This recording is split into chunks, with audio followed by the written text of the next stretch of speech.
Hello again, everyone. Welcome back to the Formula One World Championship in 2025. We have arrived in Barcelona, or to be exact, 45 minutes outside of Barcelona. Either way, it is the Spanish Grand Prix. It is round 9 of the championship, and it is a familiar racetrack to team and drivers alike. A fast and flowing circuit with different types of corners, which is why it was originally so popular for testing.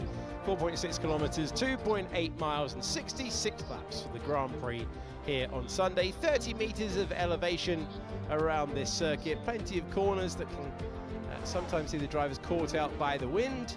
Let's tick off our compounds for the weekend. It's the C3, the C2 and the C1 as we move away from Imola and Monaco's softest compounds and move to the harder end of the scale due to those long duration of corner. Live pictures for you as we have a look at Montmeló, which is 45 minutes outside of Barcelona.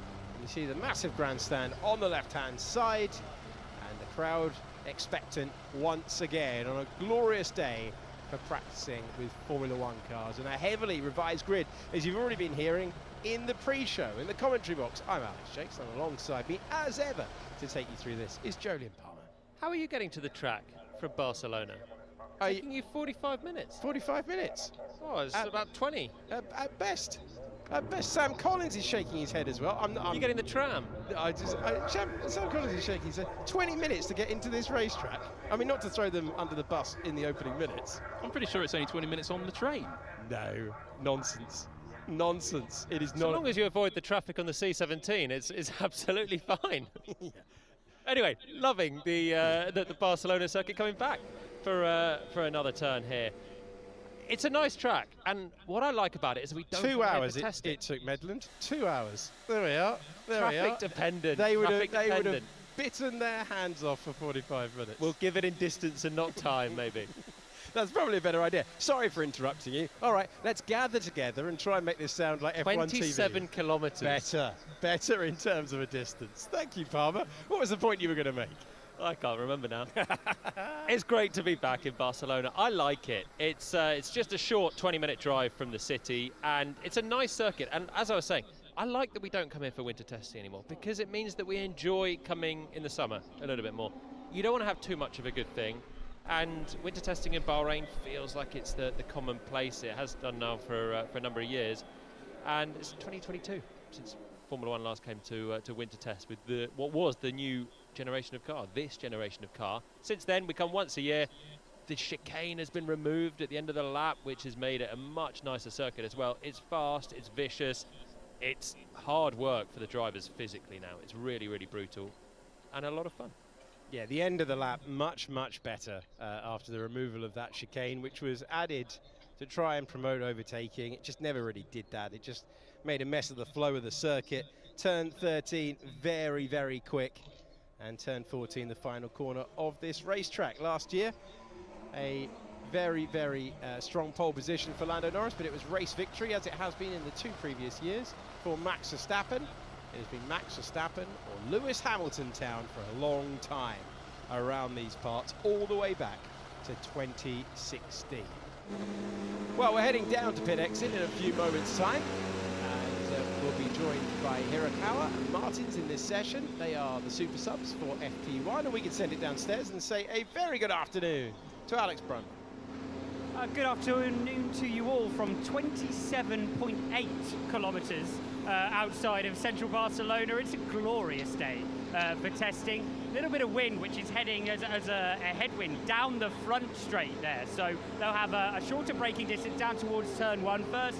Out of the green light, driver jumping in for free practice 1, Victor Martins, a driver 8th in his first season, 5th in his first season of Formula 2, 8th in his second season, now getting the opportunity while being in the hunt for the Formula 2 Championship to get a run in a Formula 1 car this weekend. And as we might expect, guys, drivers pouring out of the pit lane on the hard compound tyre, which is the hardest compound available in Formula 1, this C1 tyre, and that will be surely to get a feel for some aerodynamic running for how these new front wings are performing. Even the cars that haven't declared a front wing upgrade on the official paperwork, on the FIA paperwork which they send out, do have modifications, little bits of hanger, little additions to the front wing. So I'm going to be up and down the pit lane trying to get as good a feel as I possibly can do as the Sauber has to wait a few moments there. You can see, look, the Flovis on the front right-hand corner of the front wing there to give you a sense of what the teams and drivers are doing now. But yeah, even the front wings that haven't been declared as modifications do have little additional extra pieces. So I'm going to be up and down the pit lane scouting those out after the first runs of FP1. Appreciate that, Brundle. Thank you very much. The track temperature is 47 degrees. The air temperature is 30. As we see Carlos Sainz looking on. It's always gone well at his home event, no matter what he's been driving in the past. And he will hope to continue that. Looking down into the Mercedes garage as well. George Russell behind the screen. Mercedes trying to find some form once again around this circuit. They had Lewis Hamilton on the podium here last year, 17 seconds away from Max Verstappen's ultimate time across the 66 laps. And we have our first reconnaissance laps and our first chance to spy some new front wings after Sam Collins' explanation of what we will see in terms of the new load test. Lando Norris out on the track. Sam. You'll struggle to spy the new front wing on the McLaren because it looks so similar to the old front wing that you really can't tell them apart with the car out on track. The only real difference, and I'm hoping we're going to get Alex Brundle to have a closer look at this, is actually on just how it's been manufactured. Visually, it's not that different on the McLaren. Some teams, which we'll see a little bit later, are hugely different. There's another connector, is there?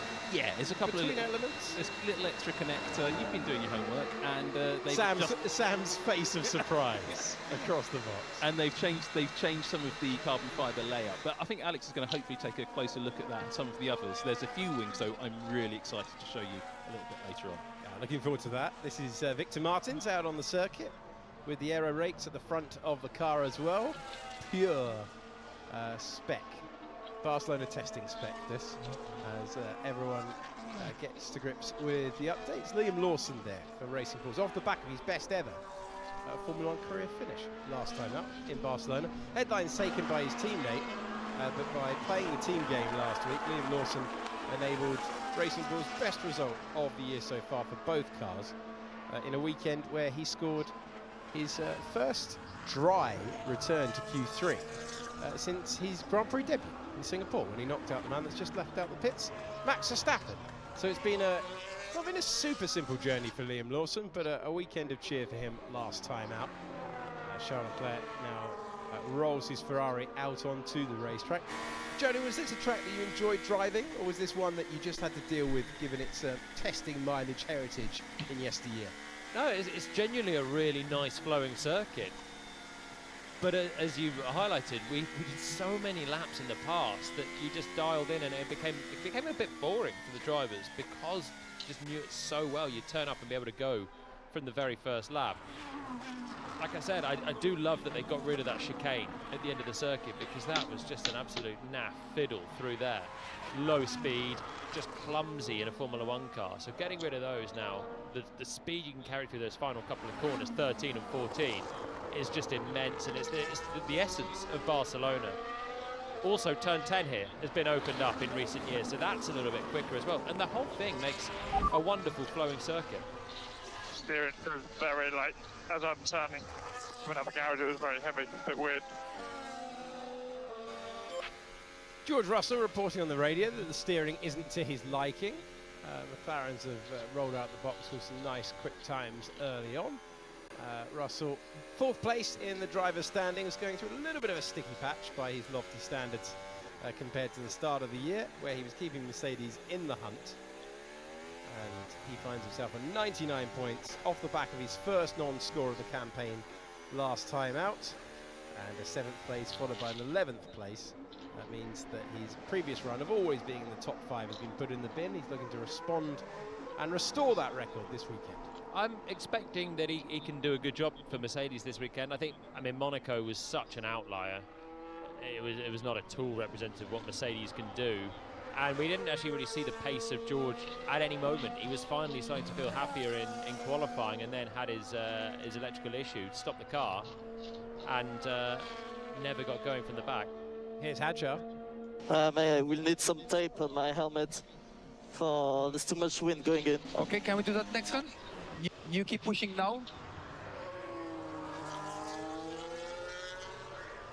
So Hadjar with a bit of early afternoon administration, with the helmet lifting up a bit too much for the Racing Bulls driver, and he will do a push lap and then send it back to the pits, and they'll correct that so he's more comfortable in the car.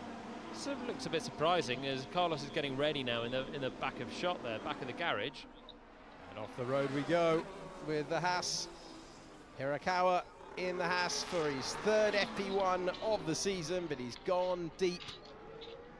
And crucially for the American team, he's recovered back onto the circuit. That's at turn 10, where he had found himself off the road. There used to be tarmac runoff area there, but they've restored the gravel in recent years. And Hirakawa trying to push the limits of the racetrack, finding himself going beyond and bringing it back to the pit. So let's get another look at what's happened to him. Building up to speed in the 1 hour of the weekend that he gets. Closes the DRS, just slews wide. Yeah, just started to lose the rear of the car there, I think, as he turned in.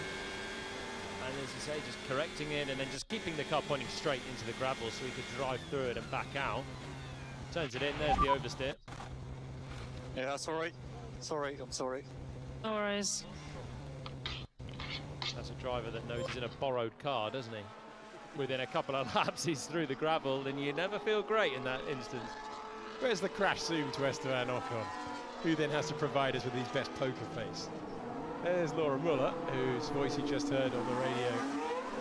Usually Esteban Ocon's race engineer, Hirakawa's race engineer, for the next 52 minutes and 3 seconds.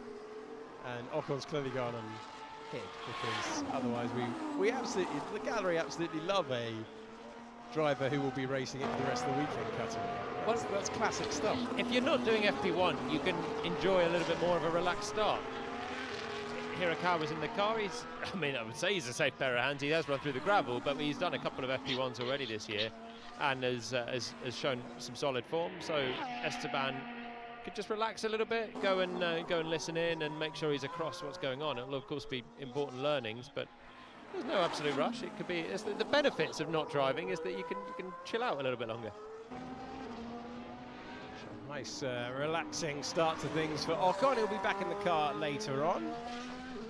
Now, let's see the final couple of corners. That's the corner that was restored in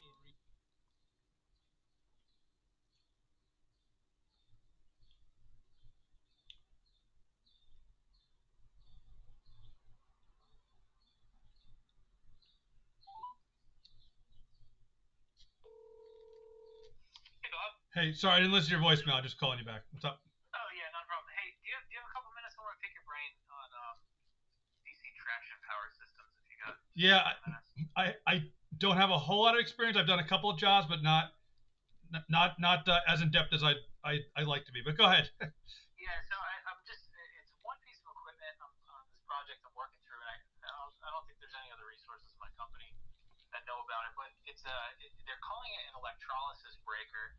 And from what it sounds like a cathodic protection system for the structure, and then it also has a resistive load bank for capturing excess regenerative braking. Yeah. Kind of current. Is this sounding familiar? Am I like on the right track? Yep. Are you familiar with anything like that? Hold on a second. Let me grab my book here. They do this on any overhauling load. So we used to see these on the bridges. Okay. Where you basically, when the bridge is coming down, and it's always a little span heavy to make sure it seats properly. 99% of the time it's open to vehicular traffic. So basically the variable frequency drives in that scenario are holding back the bridge. What happens is the DC bus level rises, and they got to do something with that energy. So they dump it across these resistors, and then sometimes even blow a fan across resistors to cool them off. The same thing for a train, but think about it, the load is moving. The load is the locomotive, and when they use regenerative braking on the locomotive, I think it puts energy back onto the DC bus. Yeah. This is a subway. Yeah. Yep. So the train basically acts like an overhauling load and puts the DC bus rises to a level that's too high. So they basically dump that energy across the resistors. Okay, and then in combination with this, because it is kind of strange, they have an electrolysis breaker where the negative side of the breaker is connected to this DC.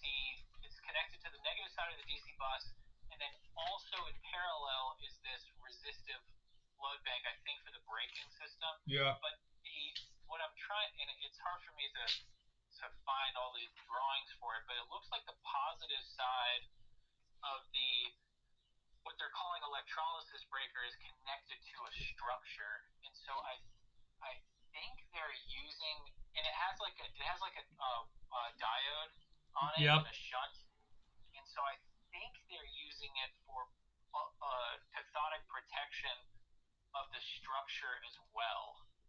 Are you familiar with that, like DC cathodic protection on like an underground transit system?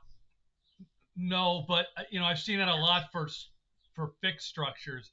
Sometimes too, Liam, there's like they'll even have like a sacrificial anode. Yeah, and I couldn't find that.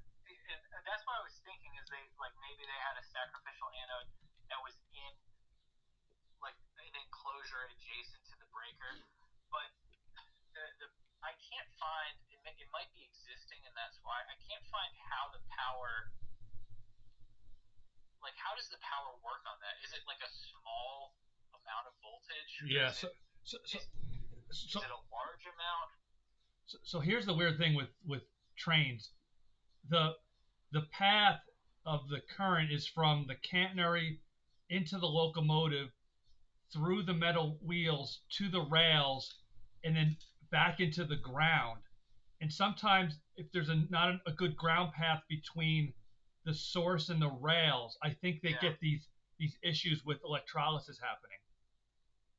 And the electrolysis will cause corrosion, right? Right, correct. Yes, exactly right. Because you have these like insipid little stray DC currents that can cause issues to structures. Basically, I think those stray currents are at nominal voltage. I don't know the answer to that, and I don't know. But I remember reading up a little bit on this because we had a substation for the MBTA that had issues with grounding, and the protection relays were basically resetting on high braking issues, braking scenarios. And it didn't turn out to be the problem, but it seems like stray return currents to the various substations in the transit system are always a challenge. Okay. Because think about the locomotive is a moving load. As it moves through the system, the ground reference can shift to different substations. Right. Oh, yeah. Okay. Right. So that return path is changing. It's variable. Yeah, because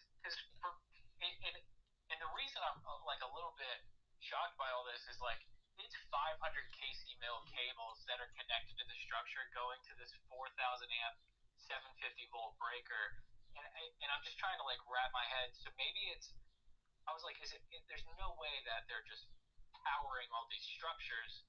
I was seeing it more, from what you're saying, that makes a little bit more sense. Maybe this is how it just captures these stray return currents. Is that it's like effectively shunted to, it shunts the quote unquote positive to the negative, so it gives it a low resistance path, but it's rated for it needs to be. Sounds reasonable. That sounds reasonable, right? Yeah. And it has diode, so it's not like it's going to have circulating current. It's going to be unidirectional, right? And so, Right. So like the diode is between this structure connection and the resistive braking. So that makes sense, right? It wouldn't like go back through to the structure. Yeah. So you're thinking it's just capturing, and and it's so strange because they call it the electrolysis breaker. So maybe it's just passively preventing electrolysis Yeah. from occurring. Let me read this little. I found this little blurb here. This is very helpful. Electrolysis and straight currents. This company can assist with protection of underground and underwater structures from corrosive effects of stray electrical currents, often referred to as electrolysis. Electrolysis is the adverse effect of stray electrical DC currents on buried metallic structures. Stray current corrosion is the damage that occurs when the DC current leaves a structure, such as a railway track, and returns to the current source through another structure. Oh, okay. Otherwise, yeah. Instead of the negative. Yeah, right. Because think about like in New York City, you have the return path. Basically, it's just the track. It's a track and the ballast and whatever else is right, and groundwater, whatever else is attached to that. It may not be. Concrete. Yeah. Think about like here in Boston, where they're not all tunnels, so they're outdoors in the elements with ballast, gravel, vegetation. All of that stuff comes into play on this, I think. Yeah, and you're gonna have rebar impregnated concrete, which is very conductive. Yeah. Okay. I remember reading something. It was like not very technical, but it was more like the casual train fan. And I remember something about like DC currents in subway systems, straight currents, return currents is always a challenge. Because you could have scenarios, I think, if I remember it correctly, you could have scenarios where you have high local voltage levels in the soil. So not that any public would be in the right of way, but if that was strong enough, the track is separated by the general public by, chain link fence, you could envision a scenario where some of those currents do not stay in the envelope of the right of way. Yeah. Huh. That's an interesting little application. So what, you have to commission that system? Yeah, I'm writing up functional scripts for it right now, and it looks like it's primarily a monitoring system. So it like connects back to a SCADA. Yeah. And I think so. Like how it's connected is you have your they're calling it the whatever structure goes into this shunt that has a diode at the load side of the shunt, and then there's control wiring from the shunt. So I think it's just monitoring if there's current flow on there to go to a SCADA system. And then you can open and close the breaker. Oh, okay. For electrolysis. So I don't know if they monitor that there's stray return current and then they close the breaker to allow for it to flow, or if it's always closed and they just open it if there's issues. There has to be maintenance reasons to want to isolate that circuit too. Maybe, I wonder. Oh, okay. Because it is effective. Yeah. Because it's sort of passive, but they got a semiconducting diode in there, so that tells me that there's some direction they're trying to prevent, right? Yeah, well, I think it's probably from the regenerative braking because the load side of it is also connected to the braking system. Right. So, okay, so this is making a little bit more sense. I'm just like, I even asked ChatGPT. I gave it like all the scenarios. I read the BOD, but it's still not 100% clear. I'll probably call the engineer of record and ask them how the system works. I just know you mentioned you had worked on train systems before. And I'm looking right now at my electrical railway transportation systems. It's a Wiley textbook, and it's really kind of European specific, but they do get into this stuff. I'll flip through, and if I find anything of interest, I'll send it your way.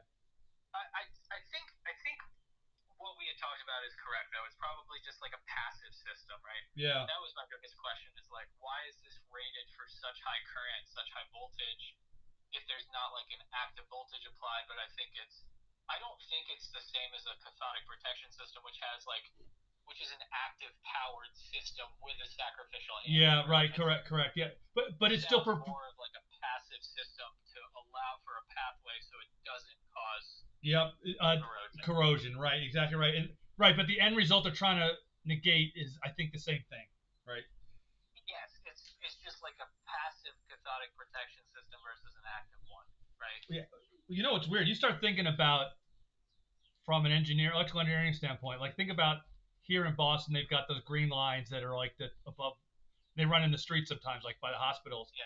So, like the path of current is from the catenary guy wire above through the motor of the train into the earth. But those rails are sitting in asphalt. There's cars driving over them. Like, you start thinking about, like, how does this all work?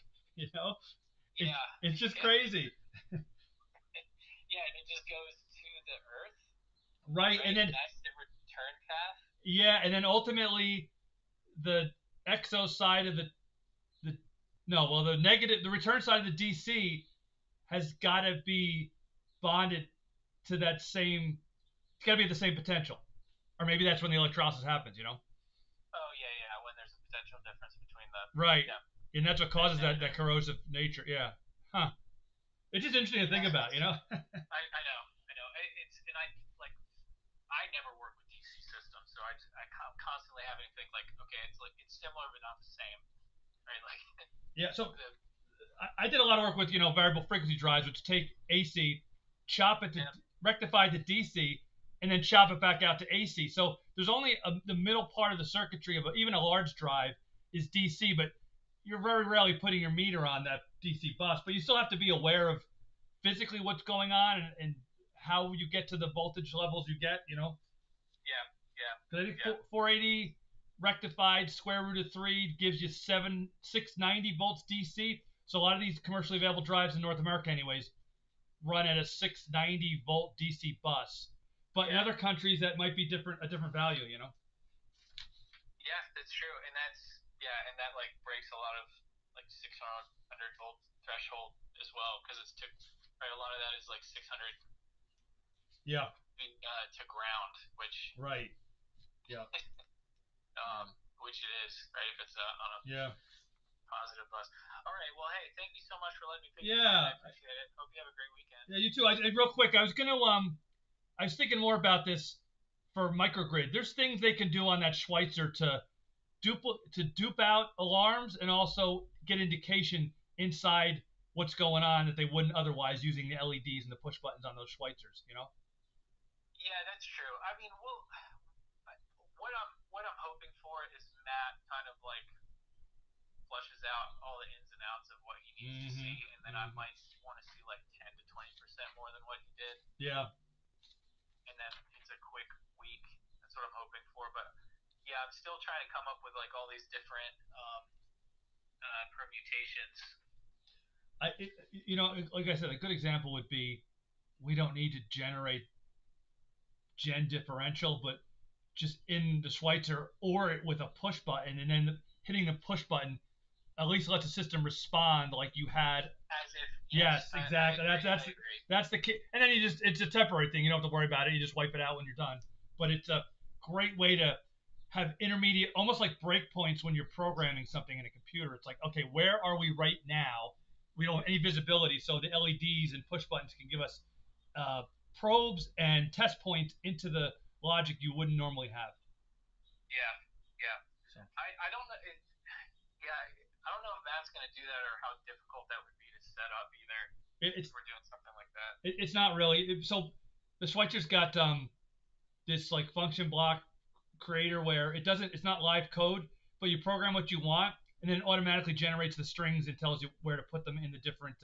It's pretty neat how it works. So you design logic and normal function block, ands and OR gates and other Boolean stuff, and then it takes that, converges to the strings that need to sit in the actual field. So we just did it on a main tie over on medium voltage gear, and all the logic was done in the Schweitzers.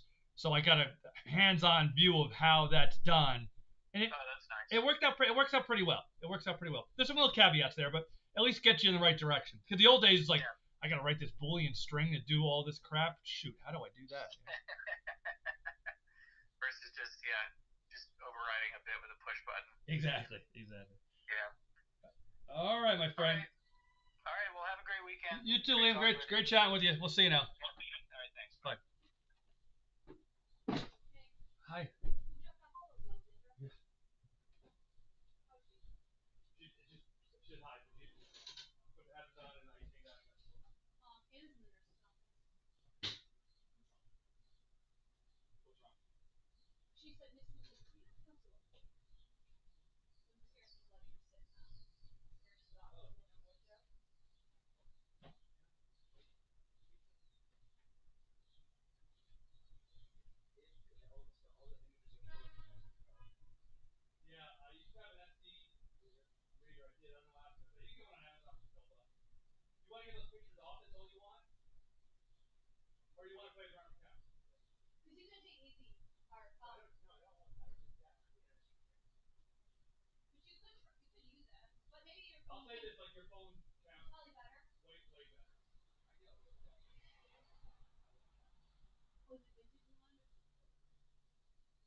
He's asking something about cathodic protection and all that stuff.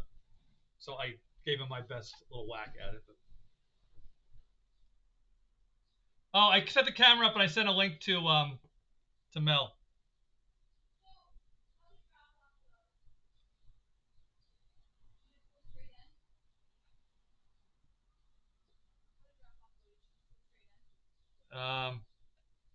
Actually, yeah, I was like, oh boy, I know what she's gonna do. I don't have time for this today. So Nora was running crazy. Like, we got there quarter after. So I just, all right, Anna, see you later, and just walked in with Nora and had to make a phone call to get Miss Hannah to open the door. And I pushed her around and get in the car. She wasn't there. Like, I'm like, thanks for. I texted her, thanks for going to school, appreciate it. She sent me this all crap. I'm sick. I don't know what you don't understand about it. Okay. Send me the mad face. I sent her a smiley face. She sent me mad faces before. Come at me. See, you see the difference in the frames? I like that frame better than this frame. That frame's just better. When Mom gets me for my appointment, can you please ask Mom if I can come home afterwards? What are you talking about? No, she wants to go to the hair thing? So I'll schedule her an appointment, but it's probably not today. I'm going to Irene's graduation party,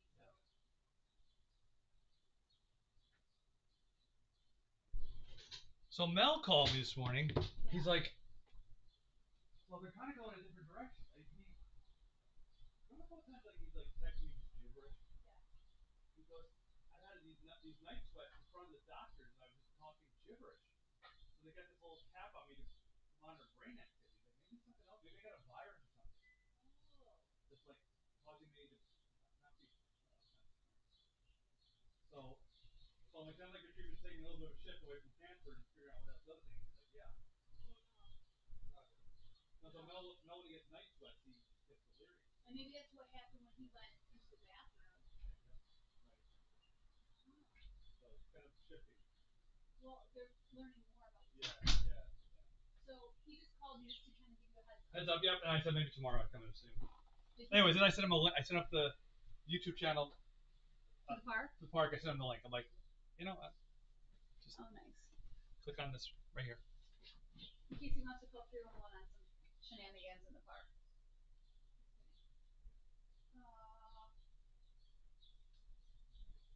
Is it real cars? Probably, yeah. Yeah, those batteries hold their charge for a while. How was the last day of school? Oh, it was nice. It was fine. Oh my gosh. Recent years with the removal of the chicane. So I told you how Jayza had an inner. Did I tell you that Jayza walked into the art room yesterday? Well, her daughter Kyla was finishing up a painting, and Kyla just works really slow. realizing more now that I'm kind of observing Ed. He's a great painter, but not really very Yeah. understanding teacher. Yeah. And he told Kyle, Jace is in there. He's like, "We know, Kyle, if you just want to quit now, just go ahead." Quit the And painting Jace- or quit yeah, school? Yeah, quit the painting. Like, you already put your grade in. You don't need to finish it. And Jace is like, "That's not what you tell kids. You tell kids like, you don't just tell them to stop writing the paper. Turn the paper, finish the paper, turn it in." And I had a conversation with Judy a little bit today too. We had a nice conversation. Of course, it got political at some point. I just listened to her.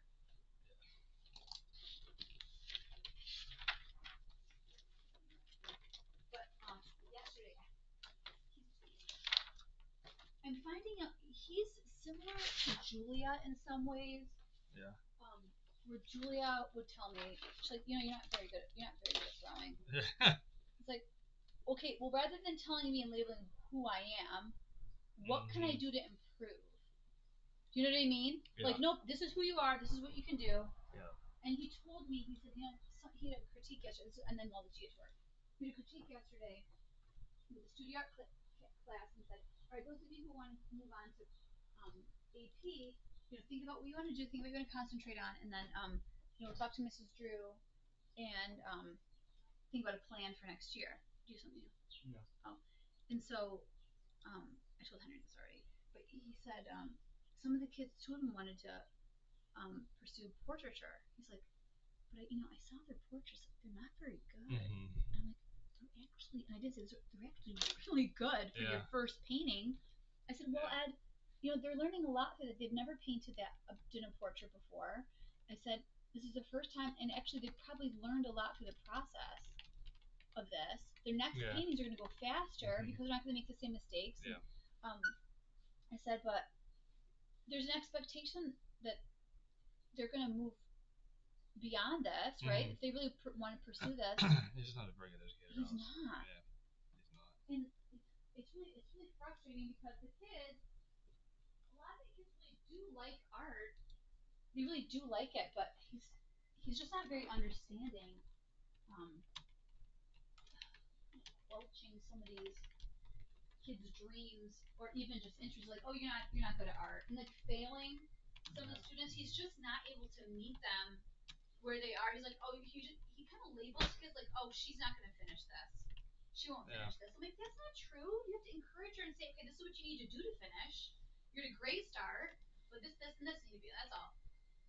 But he's like, no, you really have a ton of work to do. He told one student, like, you really have about 14 more hours left in this painting.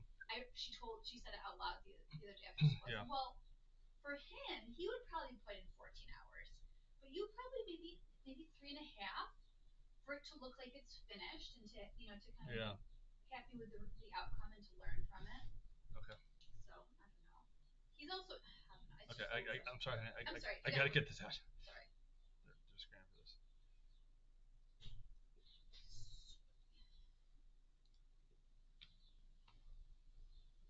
Do the I remove the current state of the programming.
And Charles Leclerc will come over the line, and he will go past Lando Norris in the McLaren, and Alex Brundle has made his way down to the McLaren team for a bit of front wing watch. as dispatched by Sam, I've come down to have a look at this McLaren front wing. 2 regulation changes, the big one where they dangle 100 kilos off both sides of the wing. There's also the final point, which relates to the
Okay, thank you.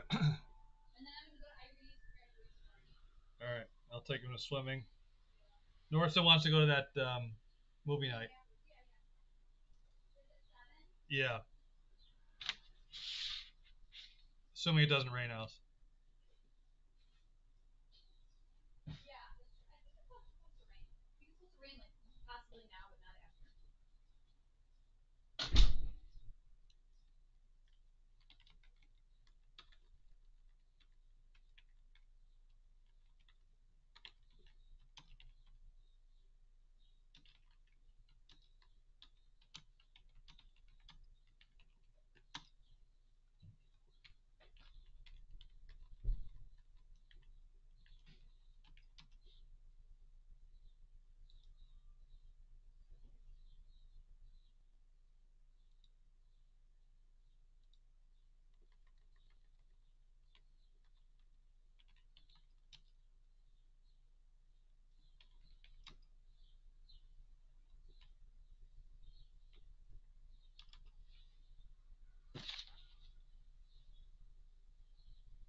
As one can see.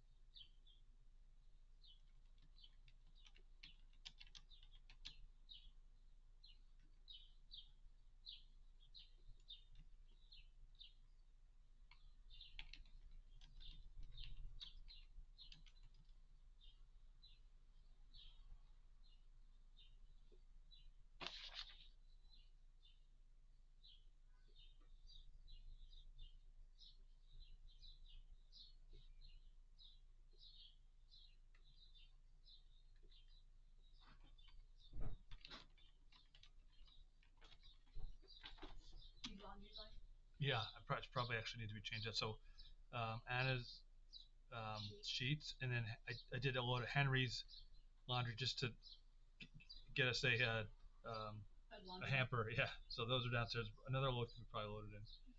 Henry's can go to the dryer. Looking good, babe. So you need to find. Okay, the girls have towels. Yeah. Anna isn't feeling well.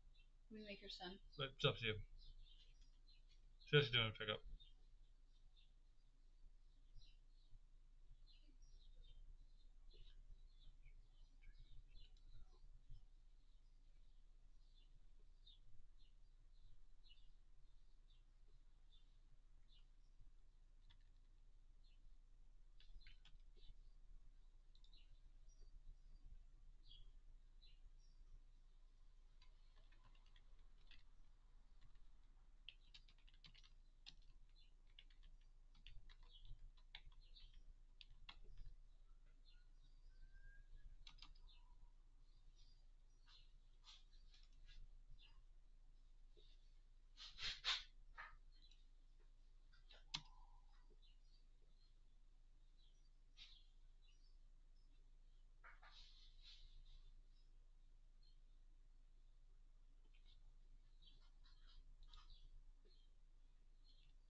starting points.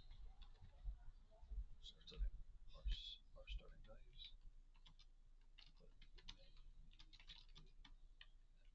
Adjusted.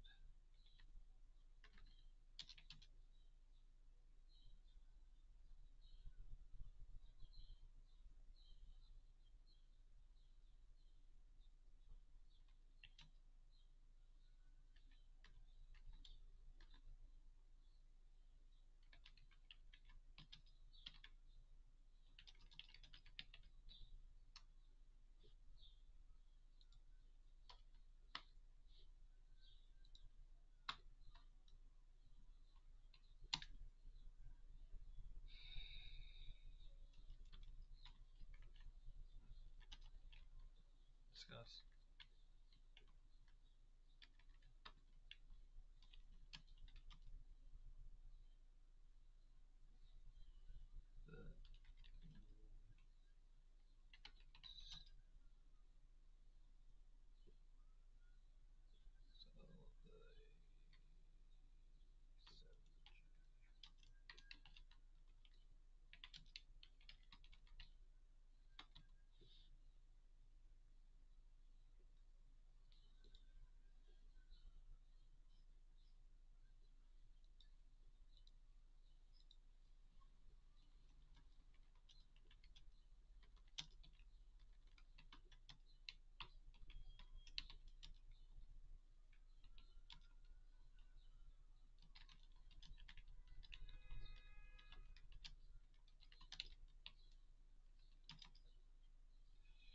Images.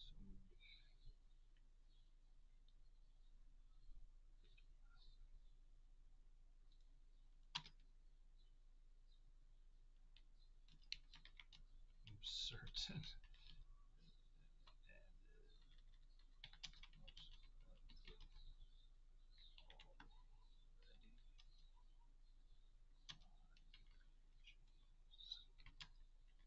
To-do list.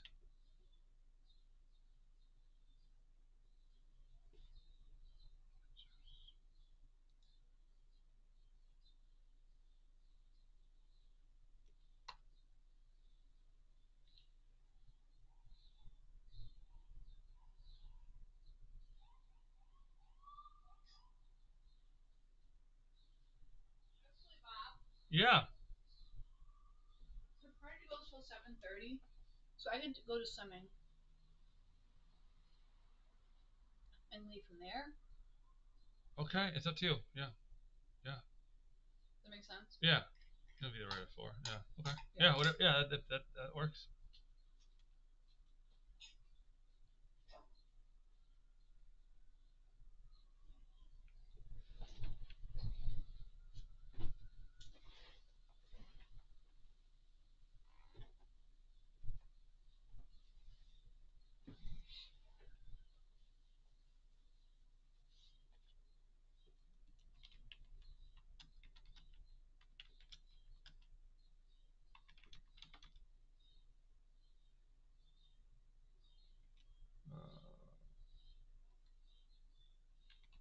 Quality of.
This is certainly acceptable. I'll get some time. Oh, we got less time. 1:30. This is certainly acceptable. May very well be the way Reading. in which test this function.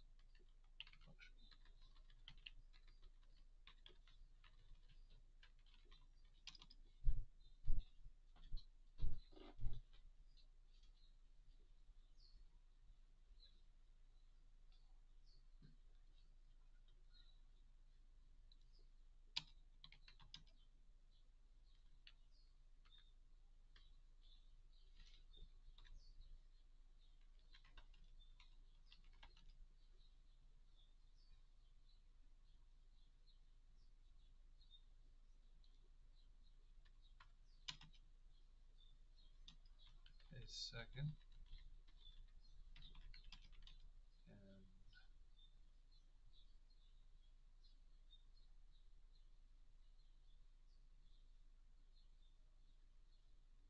And second would be to use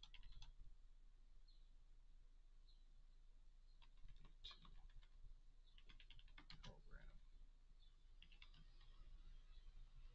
spare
For the swimsuits. Is it possible that their swimsuits are not washed? I doubt that because I did all of their laundry that day. I think you came home and we washed them right away, Alice.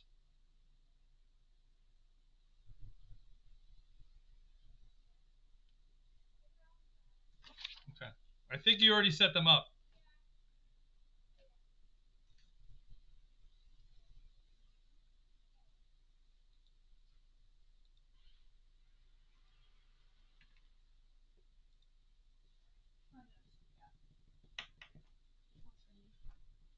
Great, no training.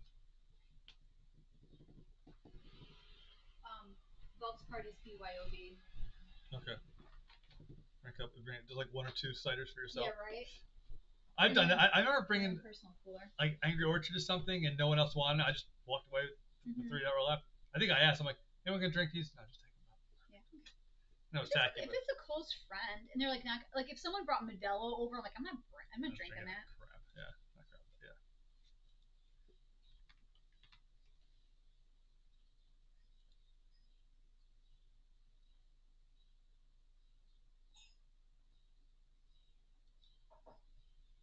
All right. Roast over, put away. Thank you. And so I need to put another load in then. Oh, train. Train. I like trains. Did you hear that, babe? That whistle. Coming through. Freight train.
So I said, all right, if you're not feeling well, I think you should be. She's missed so much. It's crazy how much school, actual class time she misses. The thing is, she has had cold, like some pretty bad cold.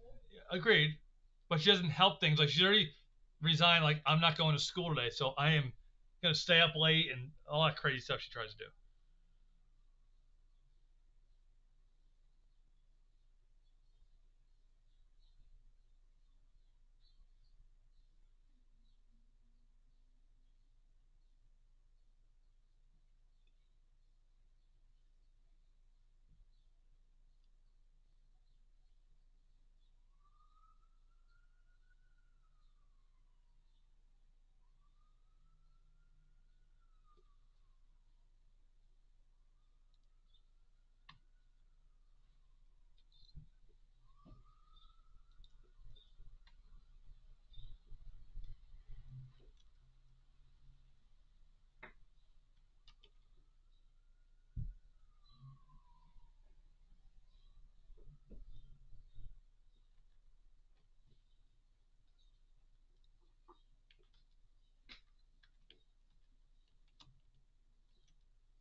Bob, I probably should ask.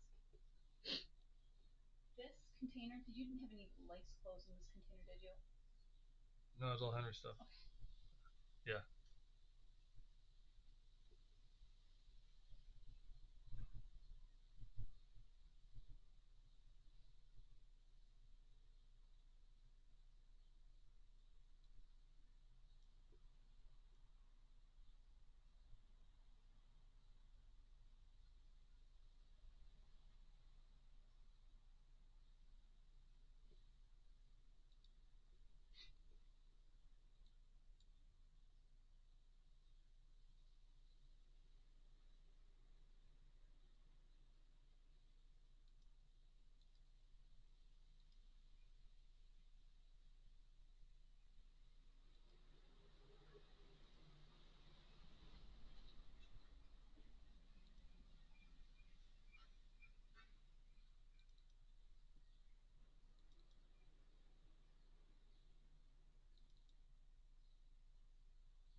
There's not 31 days in May. No.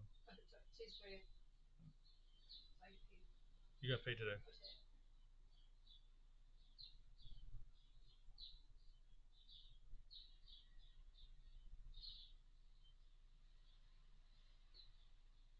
It's crazy. I totally miscalculated. My new pay rate equates to like almost $960 more per check Oh, nice, Bob. times 2. It's all that bonus money coming as default part of the already baked in. Yeah. I like it. I do too. Hey, you wanna go on?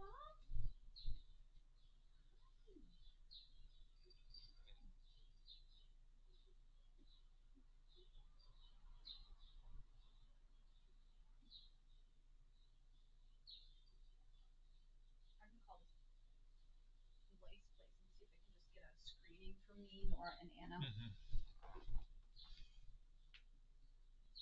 You and Henry, it's easier to comb through and like get anything out if you had to. The other two, Andy, you're the ones who are public school. Gosh, so annoying. Like, how much money do we spend because someone's kid has lice spreading it over school? Yeah.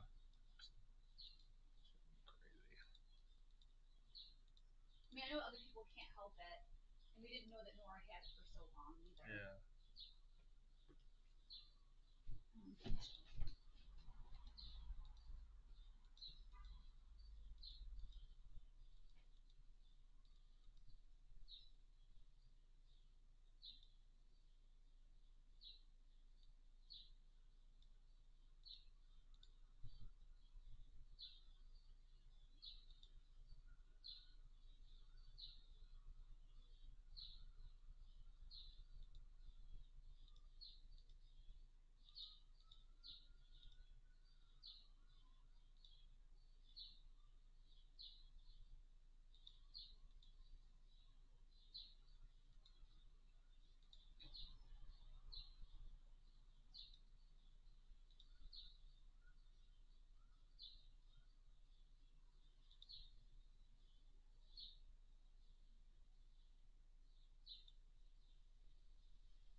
Top plane here where they can add 6 kilos anywhere along this top plane, and it can't deflect now more than 3 millimeters. Used to be 5 millimeters. Now the only visual change here to the McLaren front wing that anyone's been able to spot is the addition of a hanger, and it's this one right here on the top of this plane, which appears to mitigate the folding back of this top plane of the wing. Now, I had a chat with Rob Marshall, chief designer at McLaren, just a few minutes before FP1, and he said exactly that. We have added one hanger to the front wing, and they reckon it's going to make no material difference. I asked him how you mitigate the loss of the new technical directive. He looked me square in the eye and said, what loss? So their line at the moment, or their clear communication to us is it will make no difference from the perspective of McLaren, and that right there is the only change they've had to make. And you can hear Alex Brundle's chat with Rob Marshall in the pre-race show, the build up to the Spanish Grand Prix. What was that? Yeah, clearly wasn't cold. I mean, there was a bit of traffic for Lawson, but drivers do love a whinge, don't they? He's just doing install laps with an aero rake on. There's not a push lap there for Liam, so he's back in the pits again. Was it your theory that drivers never used to whinge this much on the radio? It's only in the team radio era that they've all started doing it. Yeah, I think so. I mean, I've only raced in the era where your radios were getting broadcast, but I know I raced in GP2 before the radios were broadcast, and then they started coming in, and drivers would start to think there were comedians on the radio. You'd get all sorts of like songs on the radio. You get absolute nonsense. You're thinking, if this wasn't getting broadcast. Max, can we have diff mid-7, please? I'm not sure that's what I want, to be honest. Nice idea. Have another go, says Max Verstappen. So Red Bull trying to balance the car in the early laps there, and that's just a balancing tool, the differential through various phases of the corner, and Max disagreeing with GP. Yeah, some of the stuff that drivers have come out with in the past, and you just think, if that's not being broadcast and the team are just listening to that, you think, what are they thinking in the garage there? It's absurd. I mean, do you remember when Lando went out on track? I think it was Mugello, and he was singing. Yeah, on his outlet on his at the start of the weekend. On his radio check. He regretted that. He said he hated that song because it was associated with him for the rest of the year. Nigel Mansell, back in the 90s and even into the 80s, used to sing on his radio as well. So he'd do that during races. That's not actually something particularly new. Though I do wonder if we need to have a little bit of a throwback to Jolyon's racing career to see if he could do different songs and bits of singing. One of the things the teams are doing at the moment, though, with these new front wings, I mentioned it in the pre-show, because in some cases the wings are actually slightly heavier than other cars, because wings are slightly heavier than the old versions, that affects the weight distribution of the car overall. So the teams are just having to learn about these new components, just trying to get the best performance out of them. So it's not just aerodynamic, it's also partly mechanical as well. Carlos Sainz is getting ready to begin his morning's running. So it's Norris, Alonso, Verstappen, Piastri, Stroll, Leclerc, Hamilton, Russell, Antonelli, Yuki Tsunoda. Isaac Hadjar off the best of his career best finish, off the back of his career best finish, was the sentence I was attempting. Is on the racetrack, a fine P6 in his maiden Monaco Grand Prix. So 4 drivers, little early afternoon quiz, 4 drivers have finished in the points every time they've raced Barcelona. Can you name them? Wow, this is going to be fun. We can have it as a slow burn. Yeah, that's probably gonna have to be the case today. Is Carlos Sainz one of them? So Carlos Sainz is one of them, which is quite incredible, as he's done 10 Spanish Grand Prix, and every single time he's been in the points, and it's his home race. So what a performance that he's able to provide every time. Well, somebody who set the world on fire around this circuit, Max Verstappen. I can't remember him having any retirements here. He hasn't finished in the points every race. Has he not? And I can't tell you off the top of my head which race he didn't score the points, but he's not one of the 4. The other one's a niche. Yeah. I'm going to put you out of your misery because I don't think you're going to get them. Okay, go on. Alain Prost. Oh wow. Okay, so this was all time. All time Spanish Grand Prix. Alain Prost. Right. 91 and 93.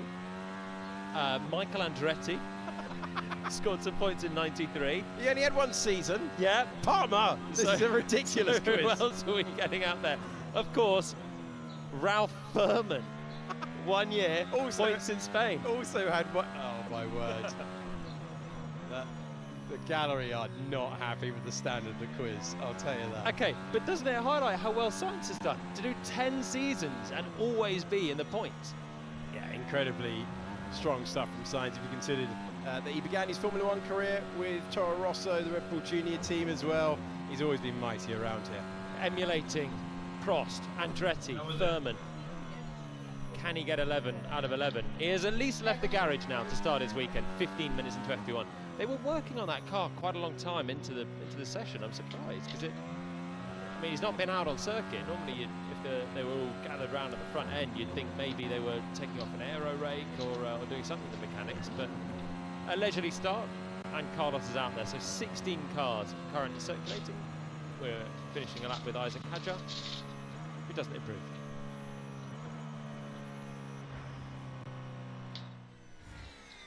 Okay, let's check in with Lewis Hamilton. His first visit to this racetrack with Ferrari. And he's got Isaac Hadjar on the way. And no reaction was heard, but not ideal car placement. I'm not keeping that sweatshirt. Went for a gap, gap disappeared, and we continue on our way. The thrills of FP1. Drivers on slow laps trying to jostle for position and get into a good window for a fast lap. Of course, you want to wind it up quite early coming out of the final corners because you need to be building the speed. It's a really long run from the start-finish line as we join Carlos Sainz at that exact point, heading into his first flying lap of the day. So look how long the run is from the start line. It makes the actual Grand Prix start very tricky, as we saw with Norris last year from pole. But it also makes your exit through those final flashing right-handers really critical to start the qualifying lap as well on Saturday. Alex Brundle wants to make a point about Carlos Sainz. Alex. Yeah, guys, when the light went green shortly after I was walking back down the pit lane to go and have a look at the McLaren, Sainz still had his headphones on. They looked like they were bleeding the front brakes of the Williams, so that's what held them up getting into the session. So work going on with the nose cone off, and down near the driver's footwell was what appeared to be what was going on with the Williams and Carlos Sainz. Thank you for the update, Alex. Alex Brundle, two-time Le Mans podium finisher, wandering the pit lane for us on this most consequential of practice Fridays, with so many upgrades being spied down in the pit lane. Now we're completing the lap with Carlos Sainz on the hard tyre as he continues on, and his first effort puts him up into 16th position. Victor Martins, only driver, Sainz's teammate for this session, who does not yet have a time on the board. He's just been doing some basic work with the aero brakes. He's done 5 install laps, but no time lap. The way it tends to go, you tend to get a softer compound tyre at the end. This is Martin's first session for Williams in Formula 1. He was part of the Alpine Academy for a number of years. Renault before that, before switching this season. It's a good circuit for FP1 drivers to have a go as well. It is tough, and the high-speed nature of it means that they have to pull up and have eyes wide open in the early laps, feeling the speed of a Formula 1 car, especially if they haven't done too many FP1s. Of course, as I said, Hirakawa's already driven the car a couple of times this year, but Martin's getting a shot as well. Former F3 champion. So Max Verstappen didn't finish in 2017. Right. That is why he won the race in 2016. Fairly famous day in Formula 1 history. It was a biggie, but the following year didn't finish. Otherwise, every other year, Verstappen would have been joining the quartet. As I yell at people, I'm like, Spain every time. I'm like, there's someone in the car. I can come back at you on this one, Jolyon, because it's F1 the 75th year of Formula 1 this year. But the Spanish Grand Prix is actually one of those races that goes back before the establishment of the World Championship. Do you know all of the tracks that have hosted? I am sorry. Quiz time on FP1. Oh man, I feel like the gallery have been waiting to have a chat with us all year long. I think it's going to finally happen after this FP1. And I'll give you a clue. The majority of them are in 50-kilometre radius of this racetrack. Well, Jerez isn't. That's one that isn't. There is the Valencia Street Circuit, but it was a European Grand Prix.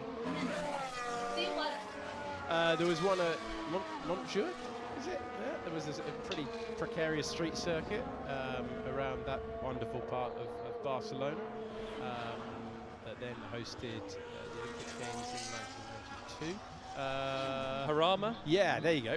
Which is, where is Jarama? Madrid, isn't it? Somewhere in the middle, yeah, Madrid. Have we got him yet? There's still missing one. It's not a million miles away from this race circuit. Interesting. We'll try and get it in the time that we throw down to Alex Brundle. Hello guys, standing next to actually the only unmodified front wing in the field, but I'm going to borrow it for a second just to run through the 2 other strategies that teams are using against this technical directive. So if you are, for example, Red Bull or Ferrari, they look to be stiffening up these main 2 planes. So what they're doing is they're using the carbon weave and all of the things that the wing is built of to actually stiffen up the plane and make sure that the wing doesn't flex too much.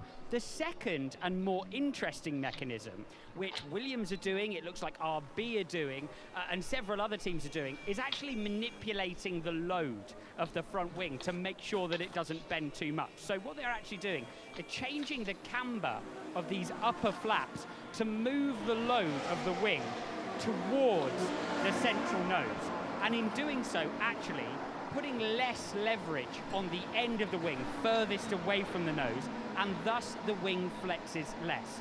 Now, which is the most efficient solution will depend car by car, but what I will say is the bit where you change the flow of air over this front wing has huge effects on the rest of the car. So those teams who have changed the way that the front wing is loaded in order to meet the regulations there have had to make changes further downstream in order to make that airflow work. It's going to be really interesting to see which of the solutions works better throughout this weekend. Although several of the teams are kind of masking their performance here with us. They're saying, you know, the front wing directive hasn't affected really anything that we're doing. We're just not very quick around Barcelona. So it's going to be really interesting to see in this weekend and also in following weekends which of those strategies proves to be better. That's the thing. This is a chalk and cheese racetrack to the last one that we've just been at. So a team like Alpine struggled a lot in Monaco. That isn't necessarily indicative of performance in Barcelona. It is closer to Imola in terms of just high-speed performance around here. A team like Racing Bulls were great in Monaco, but they have really good low-speed performance. So if they fall back, it's not necessarily that they've fallen foul of this technical directive. It might just mean that, as they have in recent years, they don't have necessarily the best car in high-speed corners, long-duration corners like this one, with Franco Colapinto through turn 9, and then look at turn 10 and into the final sector, how quick and long these corners are. So this is medium speed really at 10, but long all the way through to turn 12 now. Again, long medium speed corner, and then look at these final couple of corners. We can ride on board with Franco. Down the hill, one corner to go, blend out and squeeze on the gas. To try and take the form book from anywhere else in the season to this one is tricky. And then you have the technical directive on top. I don't think we're going to get the clearest of pictures until we see a few races put together with them, probably. Flavio Briatore, the executive advisor and acting team principal at Alpine at the moment, watching on. And it's Franco Colapinto in the Alpine. And he had a big moment making his way up the hill through turn 7 and all over the curb as a result.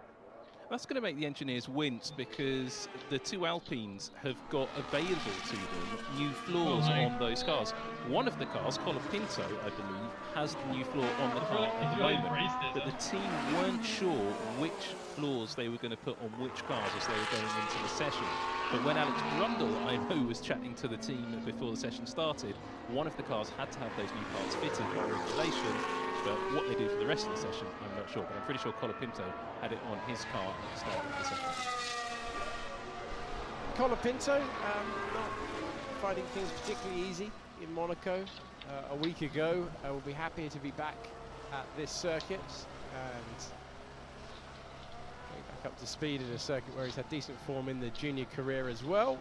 Oscar Piastri, speaking of decent form, going very, very nicely at the moment. He's looking for an 8th consecutive podium finish. Sam Connors is going to finish off the 2 circuits we couldn't get that have hosted the Spanish Grand Prix. Pedralbes, which is just a suburb of Barcelona. It was a street circuit that hosted the Spanish Grand Prix in 1951 and 1954. And the one that was pre-war was just south of Barcelona. You actually fly over and get a great view when you fly into Barcelona Airport. Sitges, a banked oval with almost vertical turns. I love it. Thank you, Sam. I think we got the gettable ones of the quiz, even if I am marking my own homework. Piastri continuing on. His lead in the World Championship has come down to 3 points in the last Grand Prix. I had you down as the guy that would dig out Pedralbes somewhere in the archive there. No. You don't recall the 1954 Spanish Grand Prix? No, funnily enough, not off the top of my head. Do like my F1 history, but that one at the very, very beginning of the World Championship. As Piastri comes over the line, and he improves his final sector, and let's see, did he improve his overall lap time? Not quite. So he continues running out there on the hardest tire. Short lap, 1 minute 15 already that Lando Norris has got himself down to at the top of the times. Aston Martin having a great start. Finally has some majesty that it deserves. People are like, he's not a king. People are gonna say it. I bet he's a pretty smart guy. Like, that's trolling people directly.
to the session. Fernando Alonso obviously up in second, also on the hard tyres.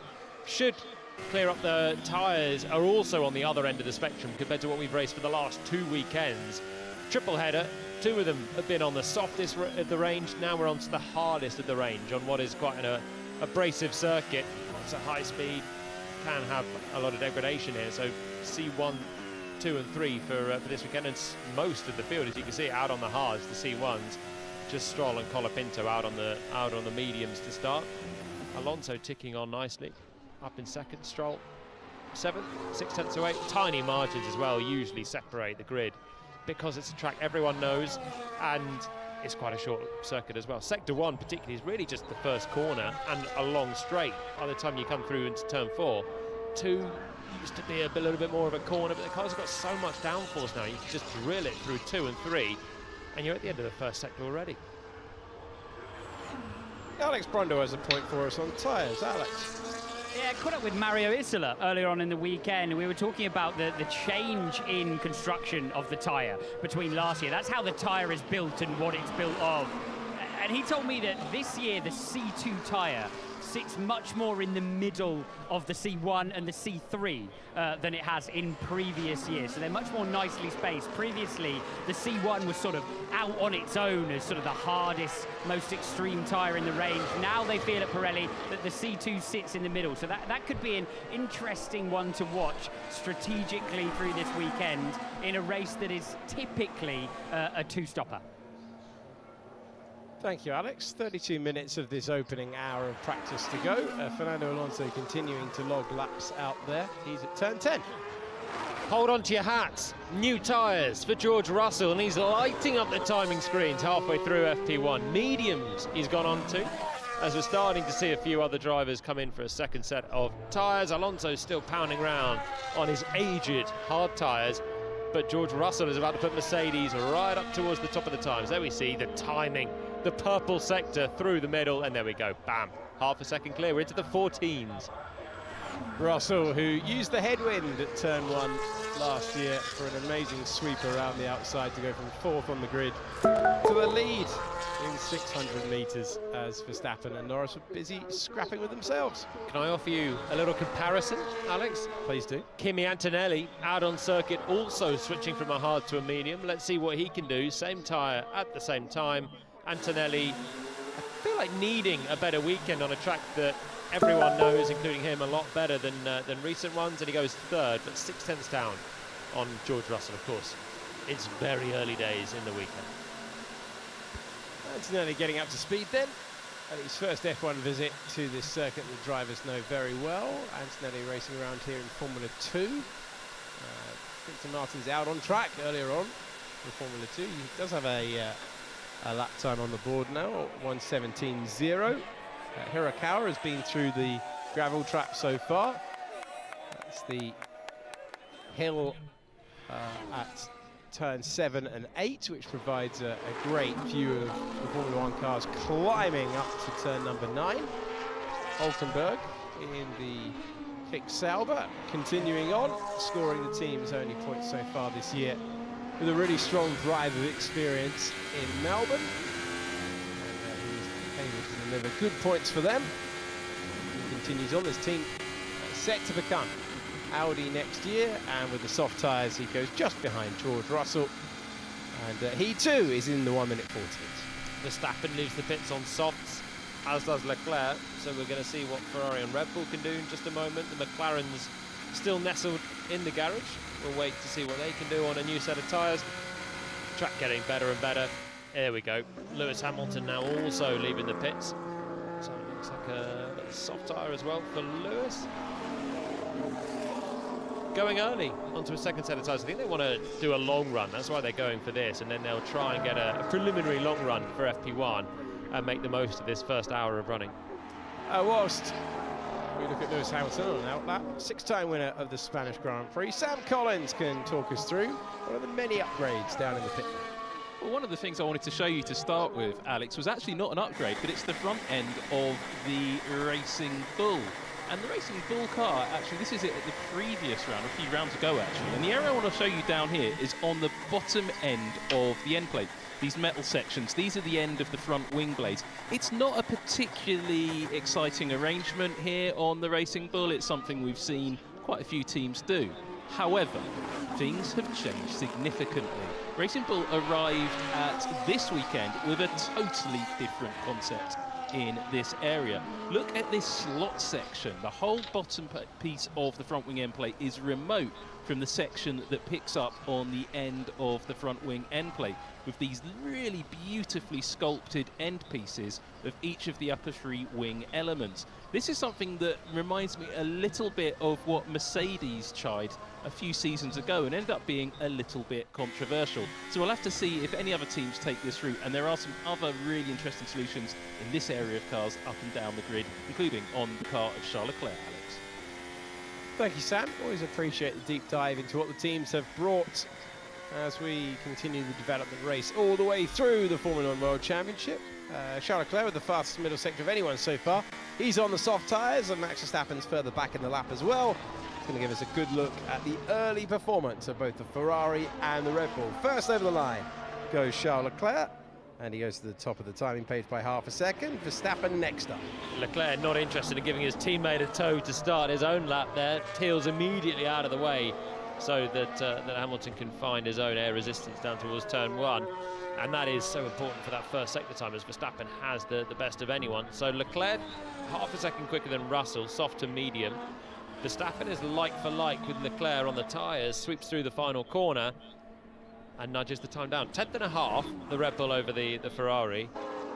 And I think this is a good track for Verstappen and Red Bull. I mean, the stats say it has been in the past, but given what we've seen already from this car this year, Jeddah and Imola, circuits with faster corners, this circuit is exactly that. So Red Bull off to a decent start. McLaren now out there on the softs, both drivers starting a push lap.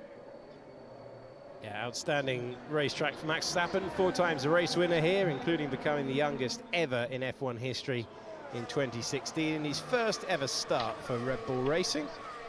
Then for the next 5 years it was Lewis Hamilton town. The last 3 have belonged to Max Verstappen. To Lewis Hamilton then, gyro cam coming round the final corner on the podium here last year, and Hamilton, who has been out-qualified by Charles Leclerc by at all but one of the Grand Prix events this year, finds himself 100th of a second back. A good early pace. Here's the man who took pole here last year, 0.3 of a second ahead, is Lando Norris, who has a 1:13.7.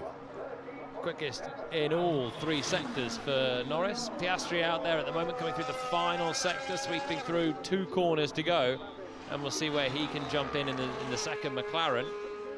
Norris there with a good margin. This is all like for like. Of course, it's FP1, and there's so much that can change on a conventional race weekend without the sprint and qualifying later today. Piastri only 5th, half a second down.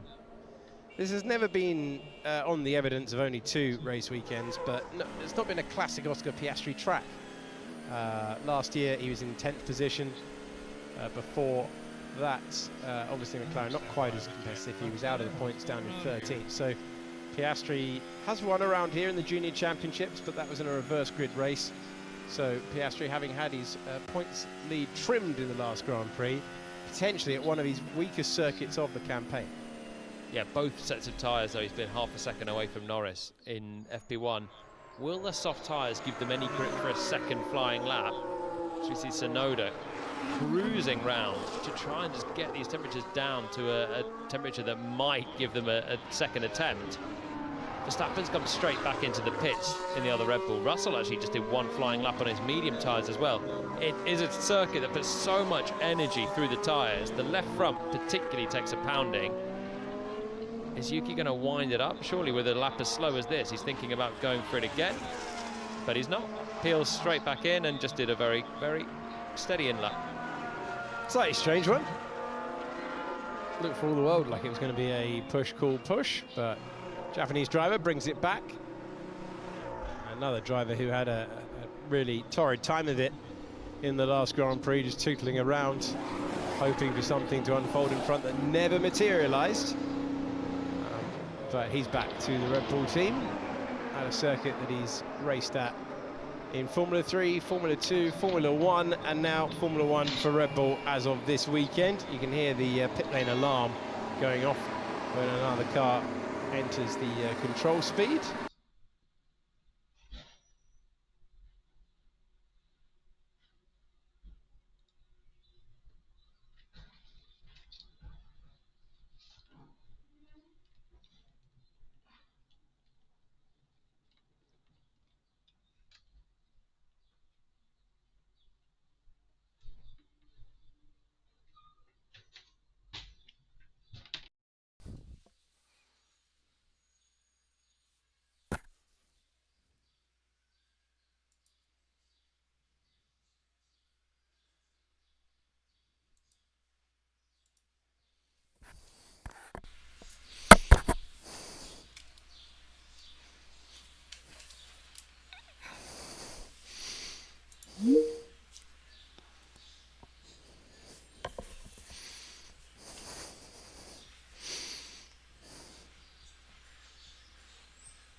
Hey, Bob. Hey, how are you?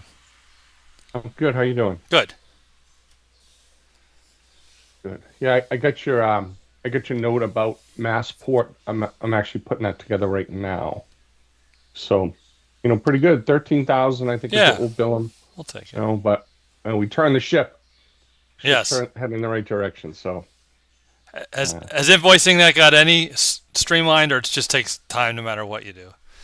Yeah, it's gotten a little better in that we don't have we do our own approval as a signature. We don't have to submit.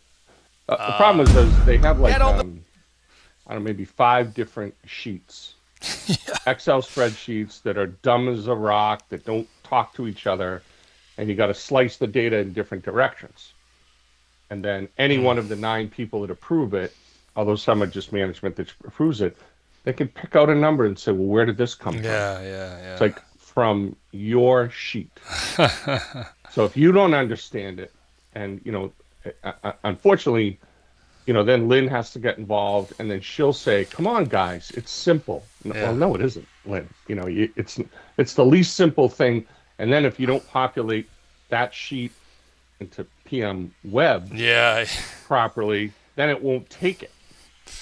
So it's a good system in that you can't force feed something that doesn't make sense. But it's like, welcome to the government, man. It's like they are so inefficient. It's sad. It's sad.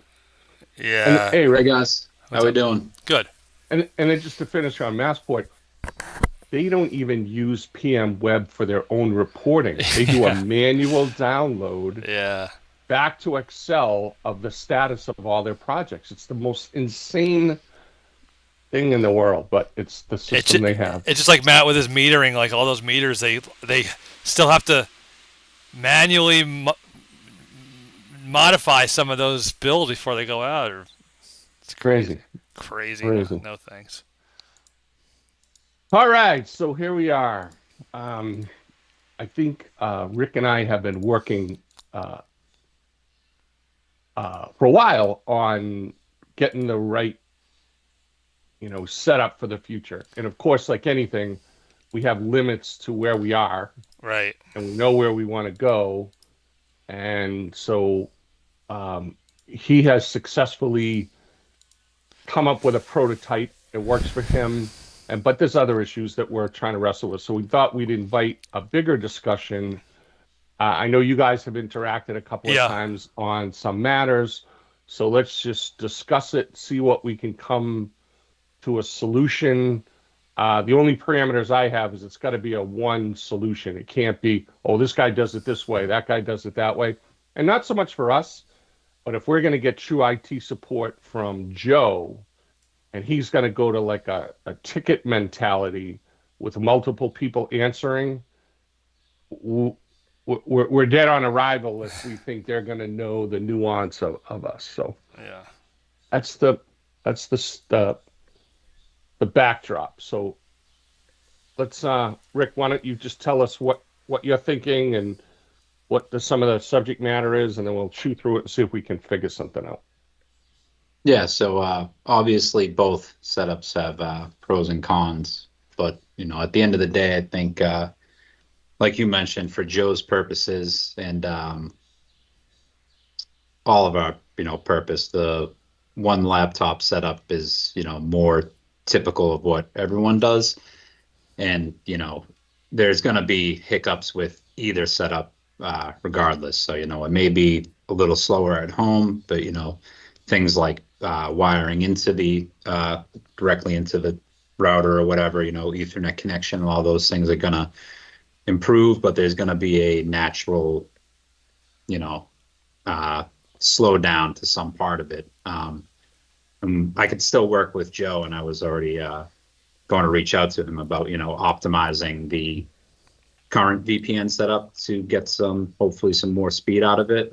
So I was looking into that, and they have a whole knowledge base online, similar to SKM and all this stuff. So that's pretty much, where I'm at. For me, this setup has been working generally.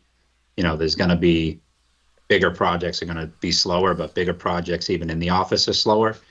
But the good thing is, when we're in office and you wire directly in, it's back to as fast as it can be, So let's talk about a specific example, or let's drill down into the details of it. I appreciate the overview, but let's try to quantify what slow means, or let's try to quantify or qualify what's the best approach to those limits. We both covered a lot of subject matter, but I'd like to break it down into chunks if we could. Yeah, so let me, for that purpose, and let me just pull up my SKM testing, and I will share my screen.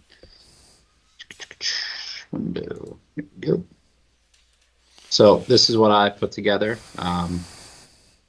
when I was going through, determining how much slower or what, this holdup could be when running SKM over the server setup.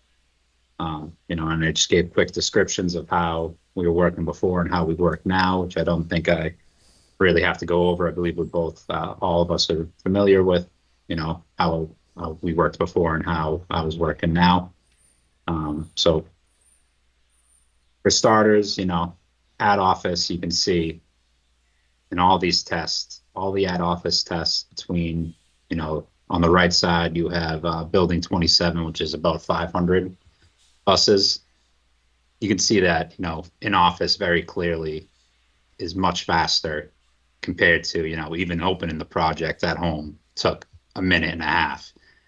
And it's, whatever the multiplier is, 100 times almost, whatever it is, but you're going from 5 seconds to a minute. So, and I know Bob had different experiences with this. You know, he also put this together as I provided in the template. It was probably working with the laptop at my house, probably a 4 to 10 time duration increase in duration, depending on the size of the project and what you were doing. Yeah, and I think some of the projects you had were up close to 1,000. Yeah, so that might look more like 5 minutes to open, X amount to run the arc flash, but. So I guess the question I have is, Bob, on your home setup, what is your current exchange speed, and did you try it plugging it into your router with a direct connection? So I'm assuming you're using a wireless connection, or if maybe that's wrong. Yeah, so the laptop I have doesn't actually have a wired Ethernet port. So I was on Wi-Fi, but it was the same Wi-Fi and location that I use when I'm connected normally as I am right now, if that makes sense. Right. So what we're trying to figure out is the new world, not right. And so one of the tests that we might be able to do, because we can order another laptop. In other words, it's like what I don't want to do is we can't optimize your condition. Yep. You don't, I don't know how old your laptop is, and I don't know but I couldn't survive wirelessly at home. Gotcha. You know what I mean? It's like, it's just, that's the way it works. So, all right. So that's good to know. It doesn't have a port. I'm wondering. So, Ricky, oh, go ahead, please. No, I was just going to say, for the port wise, we could get like a little USB dock if we wanted to do that before getting a whole laptop. Either way would work. But as I was looking online too, a lot of the laptops have gone away with the Ethernet port altogether. Just as part of a size thing, format, whatever reason. I think certain lineups still have it, but even if we don't necessarily need that, we can just get a USB dock. That's what I'm on now. There's no direct connection, but the dock has it, and that really shouldn't. I don't think that would provide any slowdown or anything like that on a modern laptop. Otherwise, I don't think it would be the case that the laptop I bought was like classified as business, even though it's technically, I guess, both under both. But they wouldn't be getting rid of them if it was a big hindrance. So we can start there if we'd like, or we can also order a laptop. It doesn't. Let's do this. If it's just a USB port dock, just order one, give it to Bob, and then he can test it. Okay. Right. So Rick, you have a docking station specific to the new laptop? Well, yeah, it's just a USB-C dock. Yeah. Okay.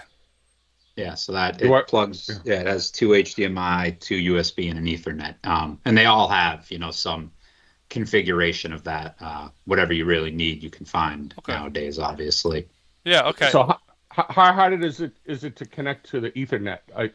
Is that like are there ports in your house that you could use, or could you go to the router, or how Yeah, no, don't forget. So just a little background. I was wired at the house from the beginning of COVID till a few months ago, and I finally, when I upgraded my machine, had the newer Wi-Fi standard built in, and I had them both going for a while, and then eventually the Wi-Fi over the last 6 months has proved itself to be stable and works for me here. So I eventually, Alice was happy to see this. I pulled up the flat Ethernet cable running from the bedroom to our router and finally removed it. So I've been on both setups and have experience with both of them now, but the newer Wi-Fi 6E, whatever the latest standard is definitely quick. Is sometimes faster than the wired, if that's possible, if that makes sense.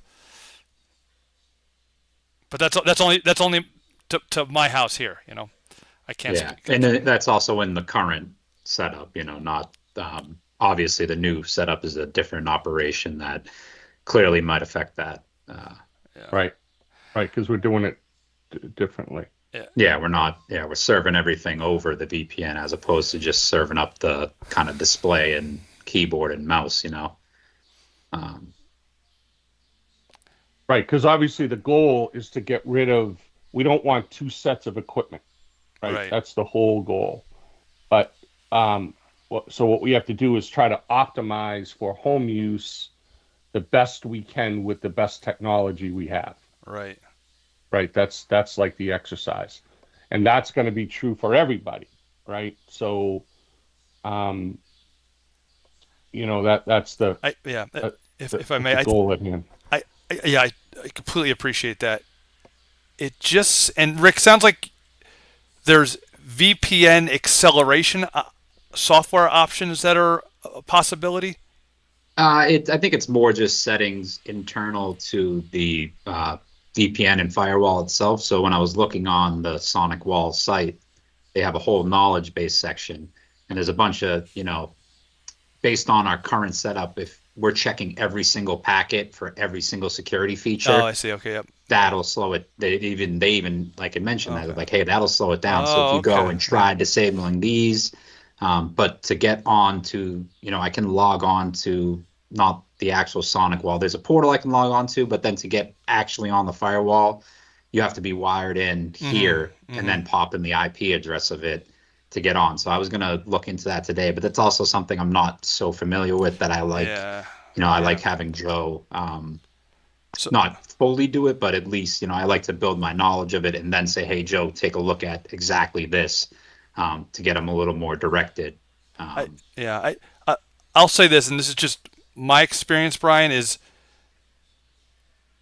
the current, what we're testing right now, I think will work, but I think there's some latency we've got to flush out if it's technically feasible to do so. And what I mean is, it's not just opening SKM and running ArcFlash and all that analysis, which takes more time. It was a simple thing like I'm at the home building an SKM model and flipping through photographs that are on our P drive. Even that process was much slower than usual over this setup we're testing. So I think we're close. It's just if we can somehow, and maybe there's technologies out there that can do it, optimize the VPN tunnel, because I think the fact that SKM and Media Player, whatever is local, running on your local machine at the house, is trying to read files over the VPN on our server. I think that's where the hurdle lies right now. Yep, makes sense. Makes sense. And again, the dilemma is, of course, a home and an office are two different things. They just are. And we're trying to figure out how to make it work in both, but one's going to lag, right? It's just a function of the world that we're in. But I agree with you. If we can, regardless, we should be bent towards optimizing anything we do. Right.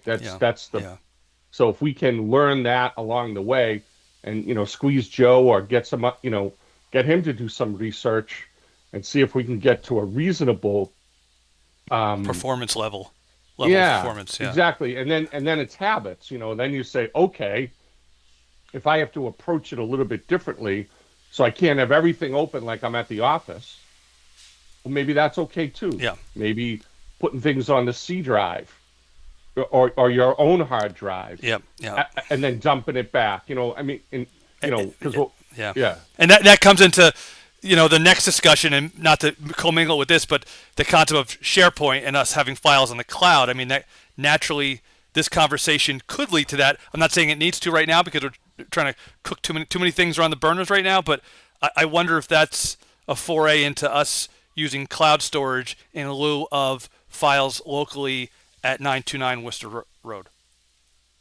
Yeah, so that's true, and we kind of do it now with the OneDrive. Right. If you think of it that way, right? Yeah. So you could create a file. You're working on a job. You could create that OneDrive, access it, right, the way I do, and then you've solved that problem. But I will say this. For people in the pseudo engineering space, it takes forever for us to do these things. We've been at this computer stuff for a year and a half. Yeah. And we got one computer and some testing. I do not cannot foresee commingling anything. Gotcha. Because 2 years from now, we'll be talking about which technology we're adopting. Yeah, okay. I don't think it's a big deal at all. I mean, I look at it and say, take all the files and put them on the OneDrive. Right. That's what it's for. Because SharePoint and OneDrive are synonymous. Okay. Now, SharePoint has a front end that looks a little bit different, but because we have a server and we fell in love with it. Yeah, right. Yep. We have a server. Yep. We back everything up anyhow, right? So we're not as far away. But if I were to start that discussion now, what if, cyber, I don't have the bandwidth to go through that bullshit. It's a waste of time. Yeah. We're either going to do it or we're not going to do it. And putting barriers in front of it and then not doing the simple practical thing, I'm trying to get us out of the fan on Bob's computer's not working, right? Urix hard drive blew up and we lost data, and Ricky's out there like a technician trying to knit something together is where we are. Understood, yeah. But I don't want to be cavalier, Bob. In all seriousness, it's a great question to say that if we get this down, we can't make a case to jump through it, but then it doesn't stall this process, right? Because it could. Yeah. Well, what are we doing? Why are we buying laptops? Why do we need all this? Why doesn't everyone just come in the office? I am not getting on that. Oh gosh, no. I'm not getting on there again, honestly. So I'm a little bit like to the point where you say, for a pseudo technical group, we are pathetic at this. Yeah. Right. We are just. Most companies would say to an IT guy, like a Joe, here's what we need. Figure it out, brother. Go. Yeah. We'd spend an afternoon. They'd ask us some questions. We'd nod our head and we'd say, yeah, that sounds reasonable. We can't do that because we have a love of the guy told me. The status quo. What does DR plus A do? Yeah. Oh, what does this guy do? Yeah. What does the man on the moon do? And then we have this, well, if the world came to an end, what would we do? My answer is I'd go fishing.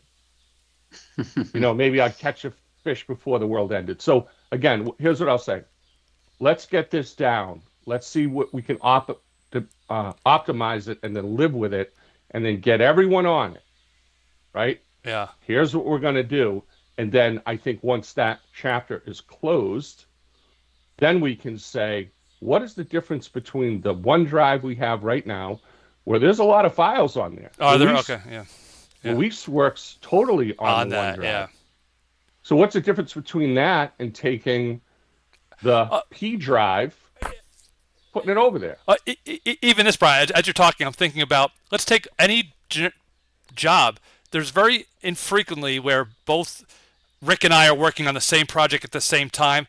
Would it be totally unreasonable for that project to be local while I'm working on it, and then when we're all done, place back from the OneDrive onto the server if that's what we're comfortable with? I mean, it's totally feasible to work on stuff locally, and then we do it now. Yeah, but again, your computer crashes and we lose the data. That's true.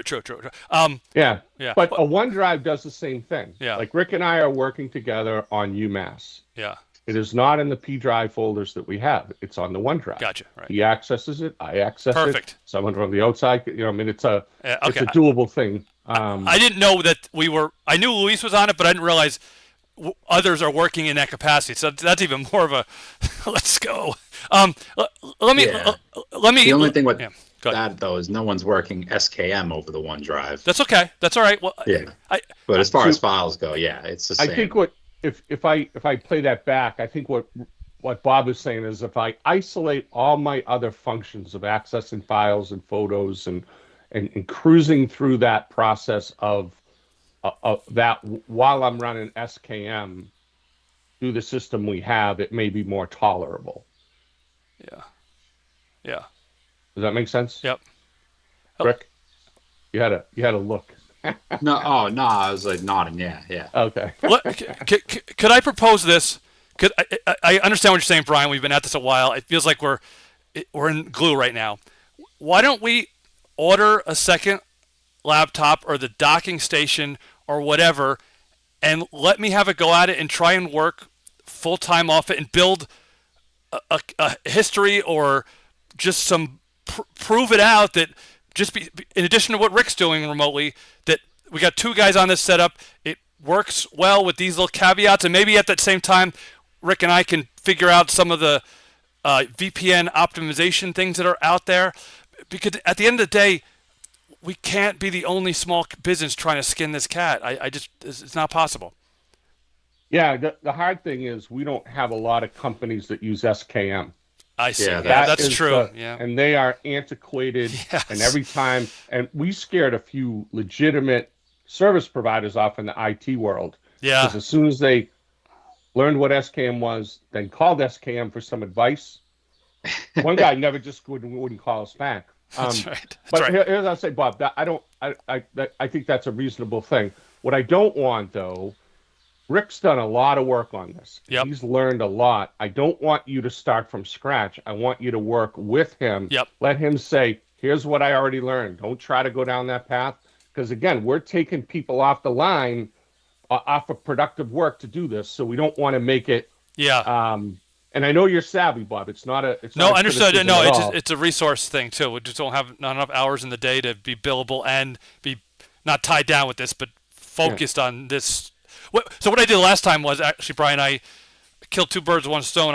While I was testing a setup, I modeled that small 65 rear Mount Auburn over the new remote connection just to get a flavor for it. So it wasn't idle time. So it was. Yeah, but I was more, and I appreciate that totally. And no one here is trying to go other than a direct path, right? Yep. You know, that's not it at all. It's just what I don't want is like a taste great less filling discussion about, well, we could do it this way, but we could do it that way, because we've kind of gone to a point where we're, and it's, you know what I mean? It's like we don't want to, measure twice, cut once, but not in a totally different direction, right? It's like, the other thing is, the question is, could we set up,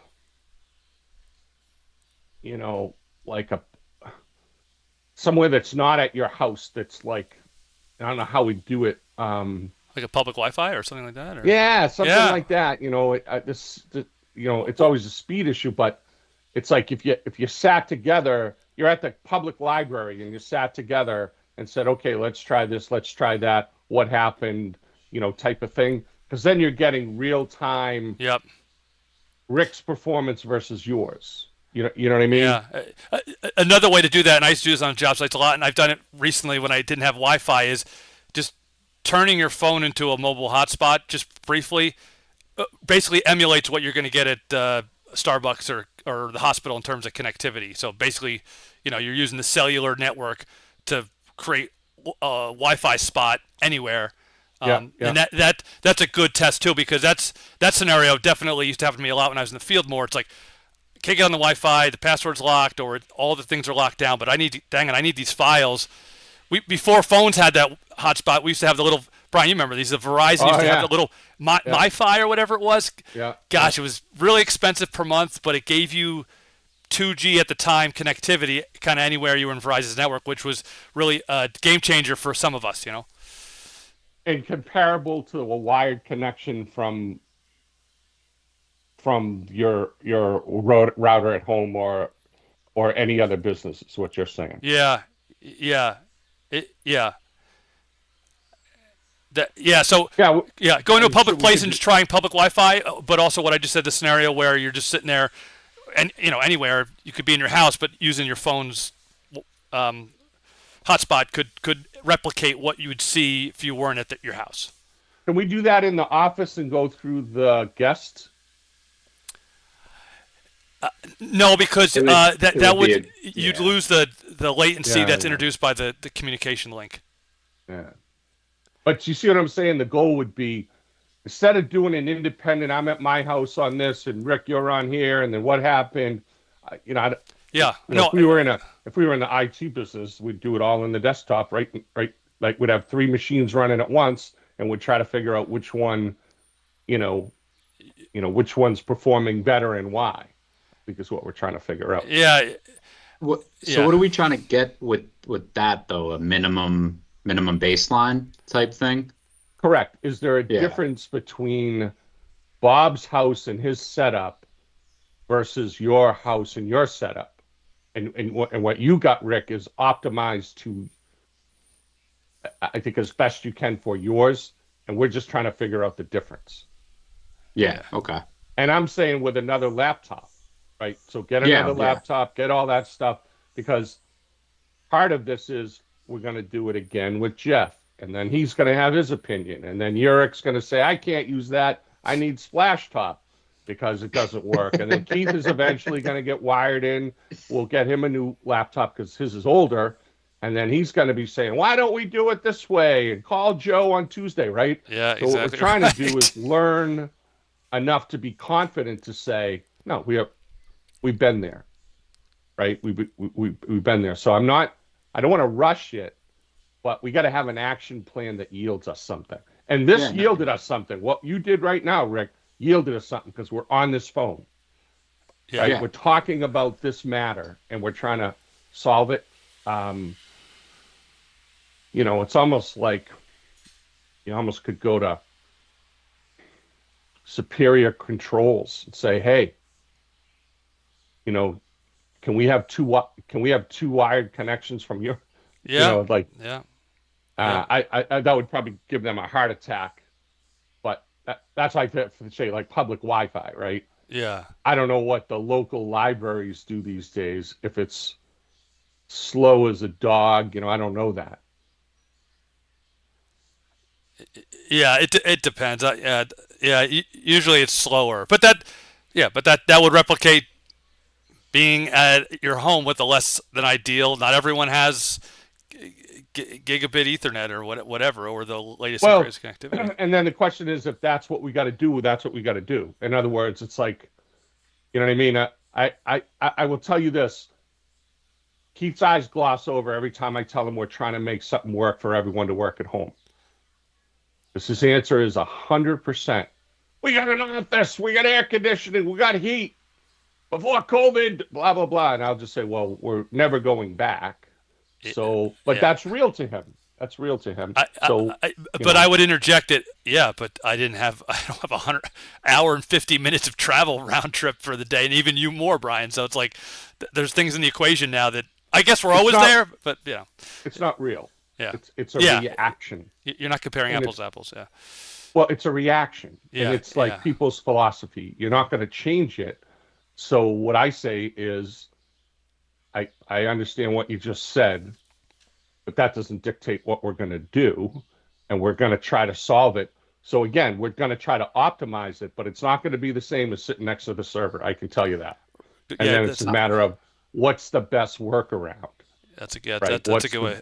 Put that on the t-shirt. Yeah, that sums it up right there. It's not going to be optimal. It's going to be slower, but what is the best scenario and best solution we can come up with that works most of the time for all of us, right? Yeah, and then it's a work habit thing. If you know you're going to run the 2000 bus key and you're going to be doing all this analysis, don't do it on a Monday. Do it on a Tuesday, or the day you're in the office, or some other facsimile thereof. Maybe that's a longer day because you got to do that, or maybe if you need to update something and someone's in the office, I can run it. There's all kinds of ways we do it. Yeah. It's just we have to be very cognizant of, if it's like, oh, I couldn't do it because my home thing, Keith will blow a sprocket. Like that to him, remember, he's a very different character. And he doesn't look at the world the way most people look at the world. And it doesn't make it bad or it doesn't make it good. But we don't want to upset the apple cart every time, because that's the classic. Why I couldn't do it, right? And we're not a big company. We can't have people like that say that crap, right? Right. Because it's one of us being one-to-one relationship between one of us being idle is 20% of the workforce idle. Correct. Right. Correct. As opposed to one person. Yeah. And the other thing I say, in the old 9-to-5 world, all of you guys burn the midnight oil sometime. Yep. Working on us, you know. Yep. You know, all of us do, and that's going to be done remotely almost 100% of the time. So you know, my thing would be, you don't want to get it so that you shy away from it, saying, I can't run that analysis. It'll take me forever in a day. I'll just get it Monday. So there's a balance there for sure. Yeah. And again, you know, I know, you know, and it's not, don't ever think that logic's going to win the day, because it won't. But the flare-ups is where we get sidetracked. Yeah. Right. That's just the way I see it. And we, go ahead. As I put it this way, I mean, you know, I always say, like, someone, I didn't come up with this, but a wedding and a funeral are basically the same event, same family. One takes 3 days to plan and one takes a year. Why is that? Because it can. Similarly, when we were forced to get this working remotely over COVID, it just happened. And lo and behold, wasn't ideal, but eventually we all got setups that work, I would say, pretty well for us in the current scenario from home. Not all of us, but some of us certainly. You know, I'm just are more productive here at the house sometimes than I am at the office with all the distractions. So. Yeah, and I'd say the only downside that is communications is definitely off. It's just we live in our own little world, you know, and we can give each other 10 examples of that. That's true. And that's what gets Keith, because he's like, I used to know everything that was going on, and I say, well, you thought you did. You know, that I don't think anyone knows everything that's going on. But this, you know, he and I got it mixed up yesterday. I went to Portsmouth. I met with a utility guy. We did all this other stuff, and Yurik was going to give him an update on a drawing. And then he sees it and says, oh, there's this markup from like 5 years ago. Yeah, that was in the new drawing. That project was done 5 years ago. But he didn't know that. So he thought he was saving the day by sending it to the same people I was with all day yesterday. Okay, I saw that. I think it's shit from 5 years ago. And just as we got to get with the utility. And I just said, we need to discuss this internally. Yeah. Because he's thinking they never made the upgrade or whatever. Right. So that's being separate. Right. That's being separate. So then I say, well, at least if we got to work on that, we can't have different ways of working. Right. That's why we focus on process so much. Process is much more important when you're remote.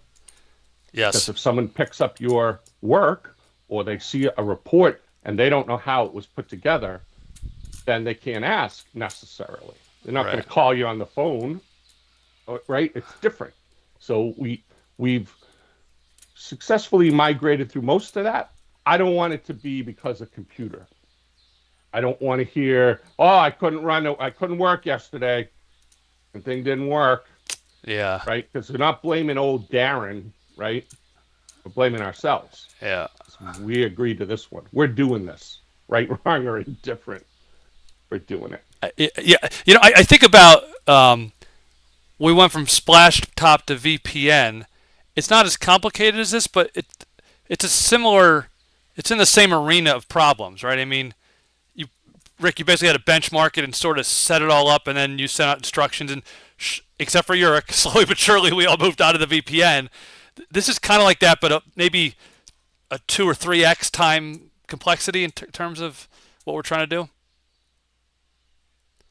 I guess my point is there is a template for us benchmarking and trying to make sure that something works before we cut everyone over.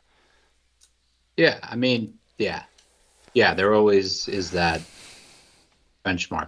I think we've already done that benchmark. That's what I think we did here. You know, I think the solution is in this new setup, no one is probably going to be able to work over Wi-Fi efficiently, just because that's the nature of the beast that we're going to. And then we're going to kind of have to figure out how everyone can, you know, really just wire in or, you know, manage it the other way, whatever other way we can find in terms of OneDrive or whatever. But, you know, I'm not trying to open that while we're trying to do this, as we said before. Yeah. You know, like I said, there's a slight slowdown on my current setup from the office, but the office is going to be the most optimal thing Yeah, in the certainly. world. You know, we're Yeah. 2 feet from the server wired in. Yeah. So, you know, even if I unplugged this and Wi-Fi'd in on our Wi-Fi, it's going to be slower. That's always going to Yep. introduce, and then, you know, how many people are on the connection is always going to be part of it. And everyone's home connection will always be part of it. None of that's going to change. So I think we did that baseline, and I think if we get the dock, it will just, you know, kind of prove it further. But if we just want to move on with it, we can just go right to the laptop, and, you know, we'll be docking that probably anyways, unless we specifically order a laptop with an Ethernet jack, but that wouldn't change anything. So I think, you know, this is the setup, right? This is where we're going. That's fine. And we'll have to craft our habits around that. And then we'll still work on optimizing it. You know, I don't want to do the optimization. I want to look into it and then, you know, have Joe do it. That's more of his wheelhouse. I just know for him, I kind of have to get him some specific stuff. And for me too, it's easy for me to pop in, you know, Sonic Wall, VPN, increase speed, and then get to their knowledge base part and go through that. I'm sure there's many corners of the IT world that have done this. Yeah, local executable remote DLLs you're trying to access. I'm sure. I'm sure there's. Yeah. So Joe, the interesting thing about Joe is he's very talented, and what he doesn't know, he learns really quickly. But if we give him too many things, and that's why Rick's been spoon feeding him, all the things we've done, all the things even behind the scenes. If you give him 3 things, he's a mess. He doesn't even know what day it is, so we've given him one thing. Or very broad things, you know. When I get him very pointed things, he's really good. But if I give him something very broad, he kind of goes in a different direction. Like even the pre-log on for this. Yes, yeah, I was gonna say. I told him about that months ago. I was like, Joe, pre-log on it. Like I'm just reading that. I'm like, that sounds exactly like what I'm talking about. Yeah. And then he came back with some other thing. I'm like, Joe, I gave him the link. I'm like, look at this. And he's like, oh, that sounds exactly like what we need and doesn't sound that hard. I'm like, all right, yeah. So, like Brian said, he's very good. But for me, at least in my experience, I got to try to keep him pointed. Plus, it's good for us, you know, pseudo-technical to know not everything. Yeah, but not what we're asking him to do. Exactly. I don't need to know every ingredient of the soup, but I need to at least know how it's prepared. You know, I even think when that night we did the remote setup on my laptop here. Yeah, it's almost like you have to coach him to stay on topic. Like I'm working with one of my kids. It's like, all right, Joe, well, that's all we're doing right now. Let's focus on what's at hand here. It's like, holy crap, dude. Like he's just all over the place, 1,000,000 miles an hour in every different direction. So. I think that's definitely that way. But that's knows just the reality of better this world. Now. Yeah. And he knows us better now. And when we first met him, he couldn't talk about Everett engineers at all. He would talk about a dentist office, and finally I told him, look, I don't care about any of those people. But some of your knowledge that you've extracted from the marketplace has to come to us with a decoder ring on what we need. Anything else I could give 2 shits about. And he's like, oh, well, no, I was just saying. I'm like, Joe, I'm telling you, you say it again, I'm coming after you because it's a waste of our time. Yeah. We're not testing you. You got the job. Yeah, right. You're working here. Right, so exactly. Don't tell me how you solve. So it's not an interview. That's over. We fired you. If you solve our world's problems, then we'll carry you around the office on our shoulder. Well, you know, we'll be celebrating. So, again, very good guy, but he's not good in a group, and he shoots from the hip a lot to his own demise because he goes down areas that he thinks might be good, and that's not what was ever asked of him. Right. But he got us where we are today. It's true. It's true. We weren't in a good position backup-wise. I shudder to think how poor that was running, firewall, and all that. So we're pretty good. In hindsight, it's easy to forget that, but you're right. From an IT perspective, we're much more secure, better place than we were even. Joe came on 1.5 years ago, whatever it was. Like I said, the backups alone. I always said, are these Darren and Brennan? Are they really doing these backups? I'm not getting the fuzzy warm if they are, or if they are, it was like manually done and they couldn't tell you when the last one was. They would do them manually, and they were doing them on our local PCs. So I think it's still causing like Jeff's and Keith's PCs tend to fill up really fast, and like that's one of the only things I can think of where the space is going is that there's probably some 60 gig entire backup on there with a drive that's already not that big at like 128, you know, or were they using like RAID or one of those technologies to duplicate? I wonder. across machines. Maybe. Anyways, it doesn't, I don't know doesn't the things Yeah. of it, but I think it's part of it. But that's been known. Now we got the data. So, but now even Joe can't, like, even Jeff's PC. He's like, I can clear up some space, but I don't know what's taking up, this Yeah. big block of space Yeah. without spending a ton of time. And I'm like, don't spend a ton of time. Free up the space for now because we're getting rid of these things anyways. But So that's why we can't keep them. That's why we can't Yeah, say, part oh, of have it. a remote. Well, part of it, but of course, what we want to be is clean in the new world with what we understand to be the way it works. And again, from those guys' standpoint, they were never any better than they were when they began. But what was the interview process? It's like, oh, these guys do that. And they didn't even really do that when they first came on. They repaired old computers. You know what I mean? And so then you say, well, our business grew and like the whole technology grew. Like, this isn't, nothing's static. So at least now we're approaching the, this century or this decade. Yeah.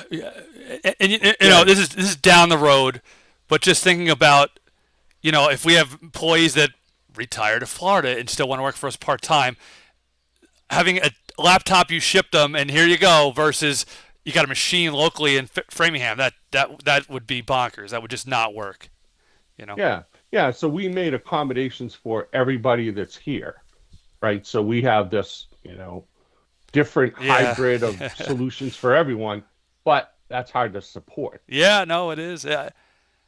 So I'm with you. And then lastly, the one reason we hold on to Splash Top is Uric aside, is the fact that to use the keys on the remote machine, the machine at the office, I got to log on to Splash Top, so that all goes away too. That simplifies things. But you'll have to either bring the key home or work on the key in the office, or the network keys get bumped up to 2,000. That's something something like that. Or the hard keys, all of them get migrated except for one to some virtual key or something. Or network key, I should say.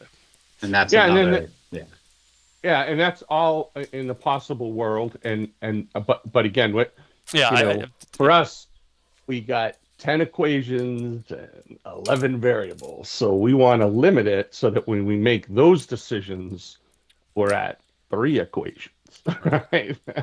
And then they become much simpler. They're not, we bought a whole new license, right?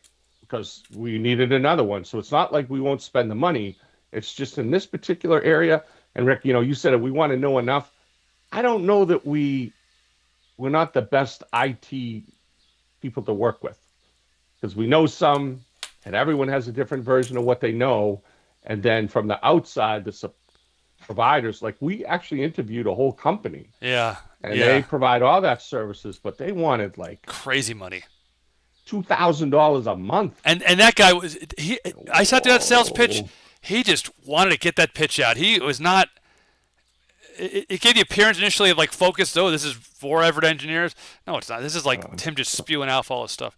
If you're a $50 million company and you're making your product and you can't make it fast enough, hire those guys. They'll come in. They'll buy everything. They'll wire it. They'll get you everything. They'll have a guy coming in and support. And all that. We're just not that. So we're like small for some reasons, and then we have this legacy system, and we've gotten it.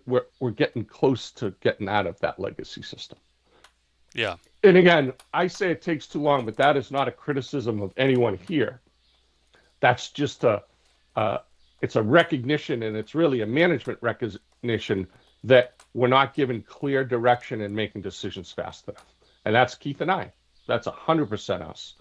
And to get Darren fired, it was like active Congress. You'd have to impeach the guy, for Christ's sake. I'm like, this guy sucks. That's the answer to that question. That is my input to the provider of service. And then I finally said to Keith, I made him mad. I said, do you find it odd that he won't even give you a password to add another piece of software on your own a software for a computer for your own company? He's like, I can set breakers at. I said, yeah, but he doesn't think you're qualified. And that was it. That was what broke the camel's back. He's like, they're gone. And then I had to tell him, like, you guys are all done. And then Darren was mad at me. He goes, you corrupted my relationship with Keith. Like, No, you did it yourself, brother. Darren, I'm telling you, brother. Yeah. You should get into a different business because this one you are not good at all. Yeah, We're that's- trying to help you. We're like open to whatever bullshit comes out of your mouth, whatever you make up. Or when I ask a question like, well, you know, how do you back it up? And you give me this, well, it depends. Some customers do this and some customers do that. I'm like, that's not an answer. Yeah. That's what a child gives for an answer when they don't want to tell you that, you know, they didn't get a good grade in math, right? So the good news is we found Joe. Right. Right. And we went through 2 other people to find Joe, but we found Joe and we're keeping Joe. So every once in a while, people get a little excited. Well, why doesn't he do this or why doesn't he do that? It's like, hey, we didn't hire Superman. We hired Joe. God love him. And he's good. I think he's good for what we're willing to pay. I mean, I think we pay him $150 a month. What? That's it? $75 an hour when he does special work. I think his biggest invoice was like, I don't know, $1,000 for the work he did for all that. It is peanuts. That's our HOA fee for the common area electrical at my house. Yeah. And then we pay for our licenses. So you know, we had the Microsoft licenses. That's like another, I don't know, maybe 250 or something like that. But it's dirt cheap. It's like ridiculously. So what I say is we take advantage of that, or we're the benefactor of that. We don't take advantage of poor Joe. And then we got to do a little bit of more heavy lifting. But it's valuable because your point is valid, Rick. We'll know how it works.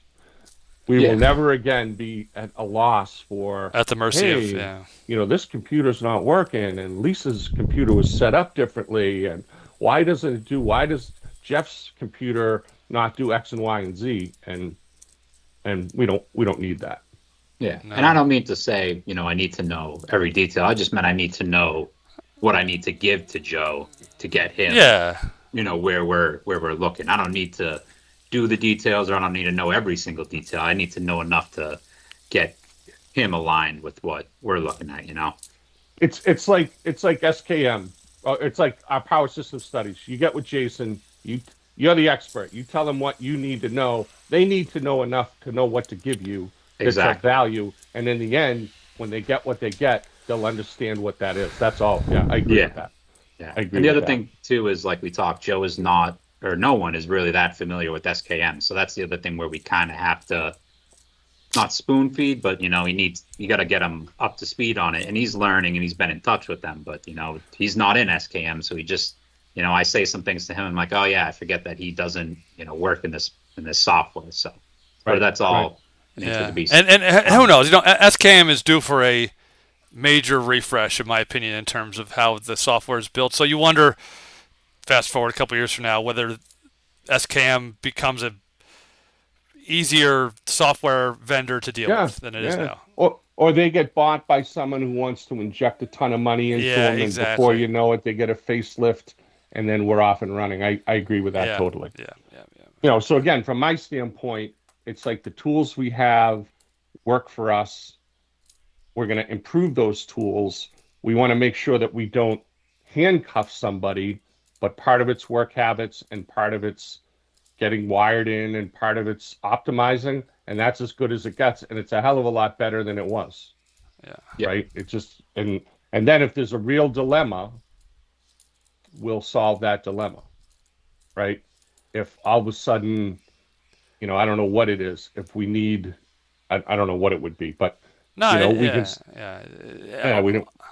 All these things have parallel paths. So, you know, we get this laptop. I work on it use it as my full-time machine, and in the likely scenario that something really craps the bed, you still get the other setup ready to go. But at some point, you say, nope, that backup setup is no longer needed because we've had 8 months of solid runtime with no real major hiccups, and Bob has still been productive as he usually is. So, I've got my PC here, and I don't think I've used it in 2 months now. You know, every now and then I have to pop on for a file, but that's all part of the process of pulling everything off. But it's not, you know, it's not fully necessary, and you know, the setup is clearly very, very doable.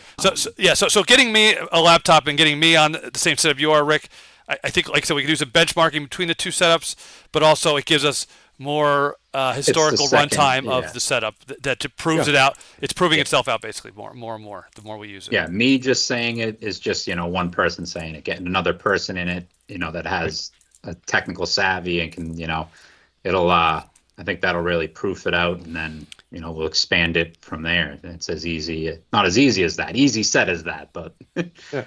And then what happens is you guys become like the stewards of why this is a sane way to go. Because again, some people are funny. When they get to change, they come up with all these objections, and they go to, like almost like, I don't want it to change, so I'm just gonna throw a cold blanket on it. Yeah. And then you say, well, wait a minute, we're going. It's happening.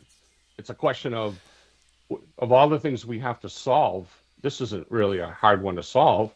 And again, if you have a personal issue, it's maybe your work habits.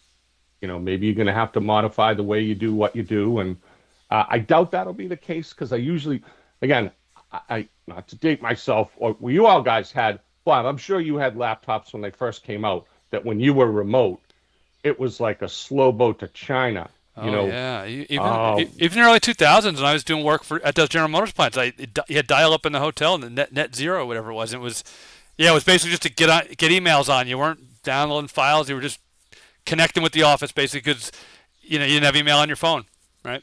Right. You didn't have any of that stuff. So again, I think I think we're good, and the computers we're picking are beefy enough, right? Yeah. Pretty good. Yeah, spec enough that they're not going to be the bottleneck. They won't be the bottleneck. Yeah. And then we're going to get Rick. Help me. We got the video card for CAD. Yeah, to be honest, we've come to kind of realize it's not. It will crutch through CAD. Is it necessary for every single machine? No. The one I got was the laptop I got had the video card at a reasonable price, but some of them, like the Dell line, the second you add a video card, you're looking up at like $4 or $5 grand, and it's just the CPU, the built-on graphics are probably going to be enough for our purposes. We don't do 3D modeling, and then again, if anyone needs this laptop specifically, like if it comes, like Eric's the CAD guy, if he wants this laptop, he can have this laptop to have that in there. But don't forget, Eric's been using integrated graphics now he's never had a separate discrete graphics card for any of his machines to do CAD. Yeah. Right? So it is certainly a beneficial thing, but not a baseline requirement. Yeah, and I guess what I'll say is I hear what you're saying, but it's only two we have, and we're not talking about a convertible versus a four-door car, right? We're not talking about something frivolous. If it helps him, let's get it. Yeah, no, for sure. It doesn't help you when you say, "Oh, I don't give a shit. I'll do whatever I do." Then don't.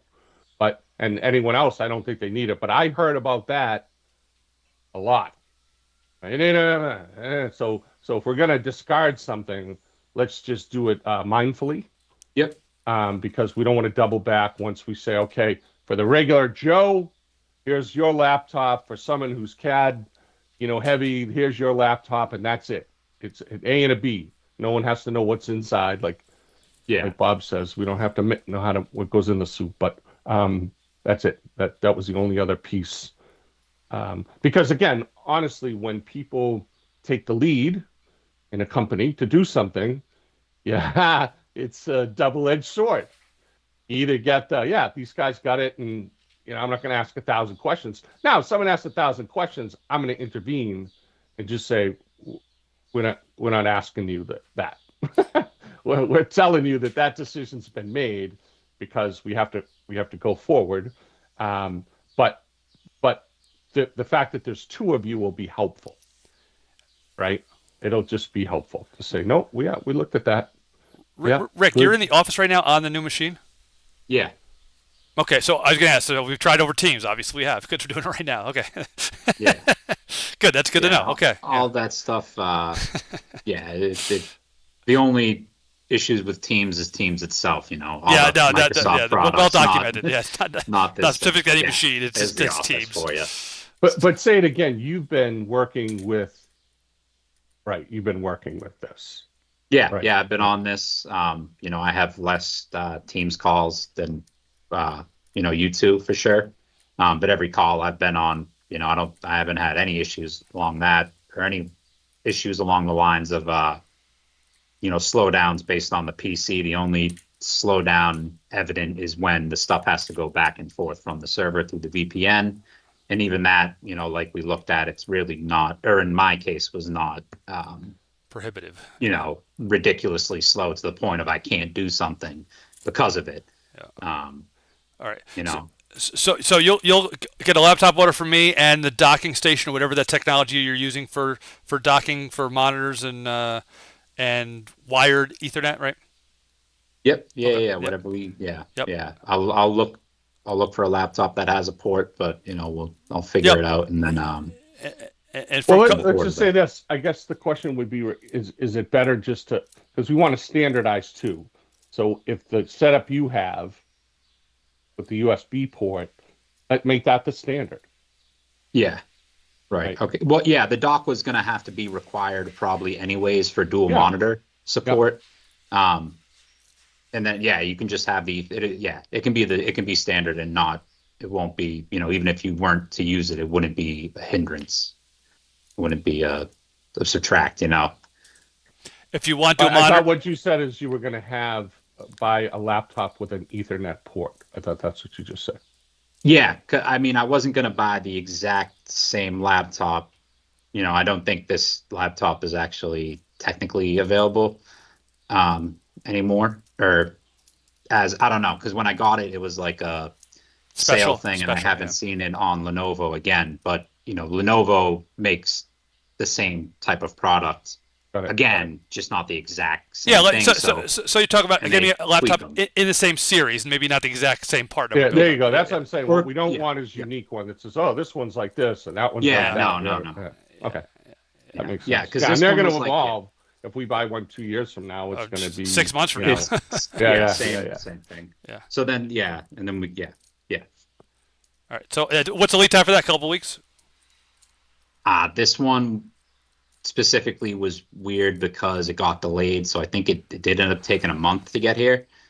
How do we procure it through Lenovo Direct or through? It was directly through Lenovo. Okay, So then, in that terms, the best, you know, the business line for them is ThinkPad. Yep. That's the old IBM line. Yep. Because IBM spun off and Lenovo was the result of that spin-off. IBM ThinkPads and all that stuff. Yeah, I remember that. So that's where I would look right now. I'll go look on Lenovo's site, look at the ThinkPad series, select the spec, and you know, it's weird because they do pre-build some, and that's what I bought. Was like one that was, but you can also order them configured, which then would take more time. But this one got delayed anyway, so. But I can look into that and give you an answer on it as soon as it comes through.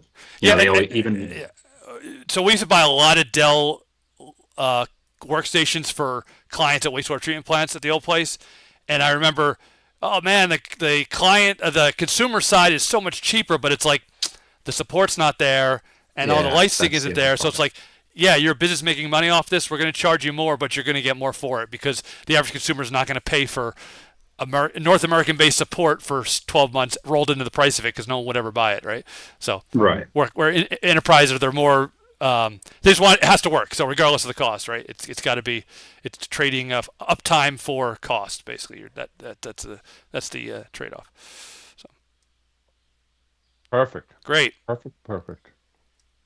All right, guys. Well, again, I appreciate it. We're moving the ball forward, and let's take those actions, and then we'll get a true, dueling banjo look at how it'll work, and then whatever we learn along the way, we can incorporate. And then, like I said, I think Yurik might be next, because I think instead of waiting until the end, do it now. Take our medicine now. yeah. Well, we don't want him in the corral, and Ricky's going to lean on him, so that we we get it. And then Jeff is pretty much okay for now, but we bought a laptop. That way that worked. That laptop we bought, instead of us buying him a computer, that's how we did that. Yeah. So if that's like the spare or whatever, I don't know. And Jeff we'll is figure it out. not to my own horn, but just as technically savvy as it goes next to me in the office. So I think he'll figure out whatever the answer and he may is. end up using just that. He may Yeah. end up being that maybe Exactly the one right, yeah. because it's not that old. It's only a year old, so Gotcha. that'll be the only one-off. And then, Bob Rayler will have the system he'll never be. No, he won't. He won't. He won't migrate. Oh gosh, you were talking about, I'll let you go on this, but I was talking earlier about like people bring their own things. Jeff had, we had this terminal services if Rayla or who's an NFPA 70 on his license plate, Larry the short man. If he says one more time SharePoint at BR+A, it's like, well, Larry, we're not doing that, pal. I'm not going to tell you again. Blue Beam. I need Blue Beam. Okay. You don't even know how to turn a computer on.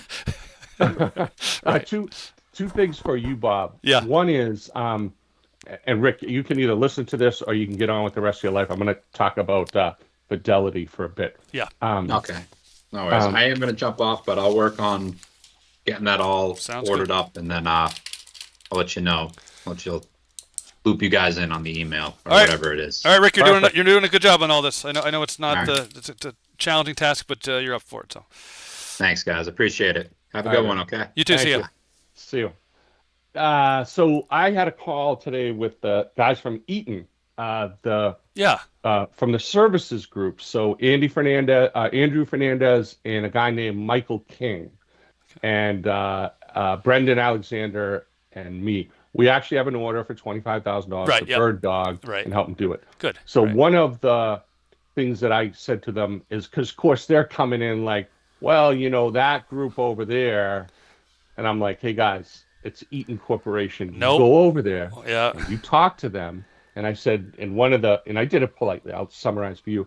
I said, don't ask the customer for drawings. Don't ask the customer for bills of material. Don't ask him for any of those things, because it's not going to come out to them, back to you.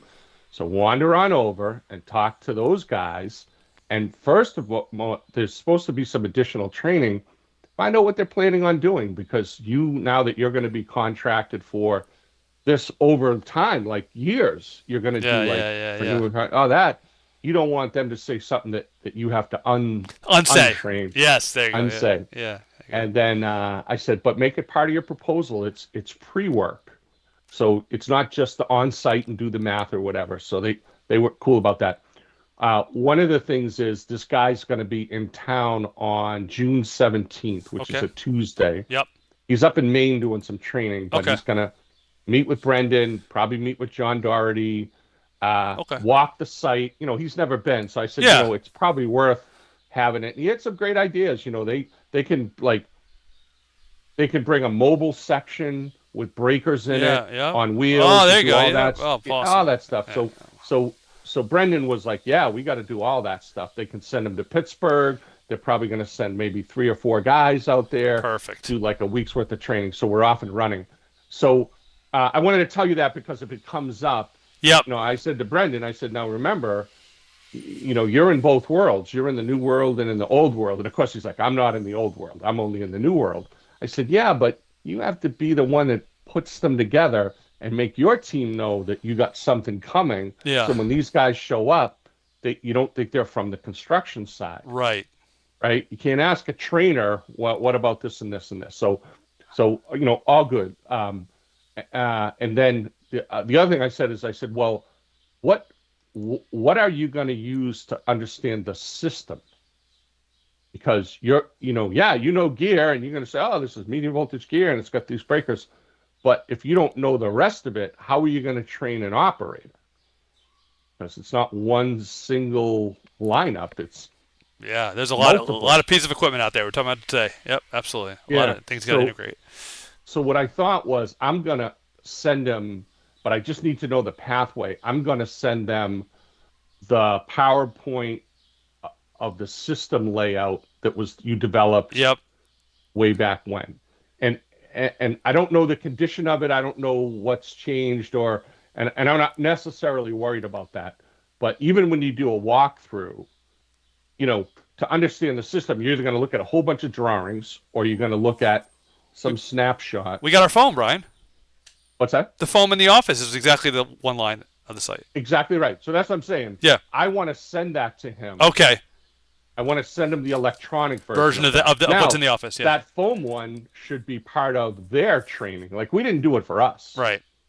Right? Yeah. We didn't say, oh, look at that thing. It's really cool. But exactly right. Because if those guys, you know the thing, if someone knows more than the trainer, it goes pretty quick. It goes south fast. Oh, yeah. Oh, Jesus. Yeah. Yep. And I even said to Brendan now, I said, you know, these guys are going to develop, to meet, to give a proposal, to hire, to align the team members that are going to build out the training. It's not to be on site to say, well, what about this and what about that? Yeah, you know what? Because John Doherty, great guy, but he would be, well, you know, we never got trained on this EasyGen. What about that? You know, I asked this question about the interlocks to the ATSs. They never answered me. What are you guys going to do about that? That is not the place for that question. No, and we even talked about the microgrid. I said, now that's a custom thing on your end. So even when you talk to those guys, don't let them fill you full of nonsense. Because if they tell you it works a certain way, but the commissioning team just went through it. So I said, the challenge is not impressing them with how about the Eaton breaker. They already bought the stuff. Yeah. Yep. Right. Right. That's a fact. That's a sell. Yeah. Yeah. Yeah. And so, you know, he kind of said, yeah, now I'd like to see it. No, it's like, so we're off and running. I said, now I will help. And our contract is to help you meet your milestones and get you the support you need, because Brendan doesn't have the time. But I even said, now, Brendan, your exercise is to make sure that everyone knows it's not the construction training. Yes. Right. It's different. And I said, and it can happen very easily. And it's not a quiz. You know, these guys are from the services group. Yep. And the other guy is not even local. He's not local. He's got a big footprint. I think he's in Pittsburgh. So again, the good news is we'll figure it all out. Now, what Brendan said was, look, if it takes us 3 months to get ready, and then we do the training over the next 6 months, that's okay. Okay. So they're not looking at it to be like, he goes, they're still doing the upfit. I mean, they're still doing, the rest of the project. So I said, okay, that's good for them to know, because you need to identify who you're going to train. Yep. Yep. So, I wonder if that rec is still out there for that medium voltage engineer that Karthik posted. I don't know. He said talked more about electricians, and they had an open position for an electrician. They didn't talk about medium voltage. Okay. Maybe that thought process, that concept went away. To your first point, though, the concept, and we've struggled with this throughout the job, and you know this just as much as I do. You know, the microgrid, the gear, the Foreseer, they might as well have 3 separate companies, because they got guys on site that don't even really appreciate the fact that, hey, don't ask the customer that. Go ask your equivalent in the other division that has gear on site here that question. It's like, guys, it just looks unprofessional. It looks like exactly what it is under the Eaton umbrella, but they might as well be 3 different companies, because that's how they act on site. We had all that, and I gave them the example of ABB. Yeah. And I said, the guy just shows up, and we had a global contract for Shell Oil. And the guy shows up and says, "What did you buy this for? This doesn't make sense. Why did you buy this configuration?" I think what Chip's trying to say is, yeah. And then I get a call eventually through a whole chain of people. Yeah. And I was just like, "What are you trying to do?" Yeah. Like, are you out of your mind? Why did you say that? He was nervous. He goes, "Well, I had never seen that kind of configuration, and I'm used to seeing it another way." We all had a good laugh about that. I said, "Now it's going to happen. There's no question it's going to happen. Someone's going to have information that others don't have. They might have read it in the O&Ms. They might be back at the original spec." Yeah. Right? Yeah. So the difference between the original spec and then now, how it works. Yeah. So I said to both the guys, I said, you behoove yourself to do that research. And all the stuff that might have been answered, but maybe not as exactly correct, are going to have to all be cleaned up. So that's okay. That happens. You weren't there when that movie, you're coming at the end of the movie, and a lot of things, there were a lot of acts and a lot of scenes, and you can't prevent it, but you can certainly tighten it up. Because you know what you don't want is, well, this other guy told me, and I don't remember his name, but a year ago he told me X, Y, and Z, and now you're telling me it's different. Well, that's awkward. I'll tell you what. The week he's 17th, you said, right? Yeah. So that allegedly his second shift microgrid startup. If all the stars align for them and all the different vendors do what they got to do in the next 2 weeks, that's when I'll be on site like as needed, not full time. Okay. But so he might run into some of the commissioning team from Vanderweil might be on site. All the different players that will be part of this, creating this training will probably, Alejandro from Eaton will be there, I'm sure. So that may be a good opportunity for him to at least meet those guys. Yeah, and here's what I'll say is the district this comes out of, if they don't do their, from senior management on down, organize themselves for this opportunity, and they just send the guy out there, it's a meet and greet, it's walking around familiarization. But if I was managing it, I would say, I want everyone in a meeting to figure out exactly how we're going to do this, and who knows, and then meet each other. Like, hey, this guy isn't some guy, he's part of our group. We'll see what they do. I don't know. Yeah, I see it both ways. These big companies that just, they're only as good as the worker bees in the field, even not the sales guys that try and sell this. So the execution is critical, and either they'll nail it or they won't. But these big companies, just because someone's got Eaton on their shirt doesn't mean they're any better at this than someone like you or I just sitting down and figure out how we're going to train Commonwealth Pier. All right. Yeah, and if there's a big gap between their training group and their service group and their service group and their sales group, that happens. Yeah, sure. And I think Brendan's, gonna appreciate it because he really needs someone. Yeah. I mean, he like he said, I have no option not to do this. This is totally professionally. So this is such the guys you got. This is such a better avenue than what you and I originally were kicking around. That would have been. I don't want to put together manuals for microgrid at Commonwealth Pier that they're never going to use. No thanks. Yeah, they'll do troubleshooting trees for them. Perfect. They'll do as much as you want them to do. So they're going to give them like a menu of options. Was Darty on this call? No, it was just Brendan. And again, what I said to Brendan afterwards is I said, hey, look, these guys are coming on to the end of a phase. Yeah. So the energy level at the end of a phase is high, and people are less forgiving, and they want answers. All I would tell them is the training group is now getting geared up to do the next phase. So there's a little bit of an interaction. Yeah. But they're not here to do that. They're here to get ready to do that. And there's Right. a proposal Yeah. coming, and then you'll do all that stuff. Perfect, And we'll see yeah. what he says, because he's like, yeah, I can see people getting, excited. And I said, yeah, and they can deal with it. It's not, they're big people, but it's like, you don't want to lose the opportunity to map out the plan, because the plan is what's gonna, the milestones that you set up, and the contractual relationship, and if you don't make a decision until it's too late, then they're gonna have to rush, all that stuff. So I think he was he appreciated it, but lo and behold, he said, we have a similar relationship to Caterpillar. We send people to the factory. Oh, okay. When right. new hires come, we do this, all that. And I said, yeah, it should be the same. Yeah. These companies are almost the same when you think of them. There's guys like you and I, they're at different positions. It's electrical distribution and generation. It's same electrons. And then I said, what, because the guy, Mike, was like, oh, we can drive down to the panel board. And so I said, look, I hear what you're saying, but they are professional staff. They have 245 Summer Street. They have other facilities. They have facilities all over the country, all over the world, actually. So I said, they're not trying to figure out whether a panel board, like how to open the door. What they're trying to do is medium voltage is a new animal. Yeah. They don't have it in other facilities. They're trying to get people that have knowledge from other facilities. But forget all that.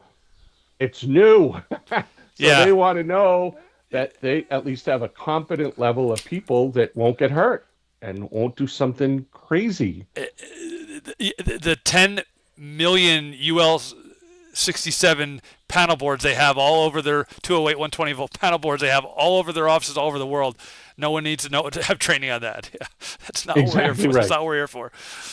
And they're all master electricians. So says Brendan. So okay. So now you don't want to get into a concepts sizing wire, whatever else. and how to do this, but you know, they're OSHA driven, so you're going to want to make sure that you explain whatever. So, but again, I look at it like we're off and running. They have an avenue. It's up to them. You know, if I'm Brendan, I would know the regional vice president of Eaton. Yep. I wouldn't just wait till Alejandro came, and he's a great guy, but come and tell me what's ready on Tuesday. It's like, that's what you kind of do, right? I'm sure there's a level relationship between the owner of Milton Cat and someone high up at Fidelity. I can guarantee that.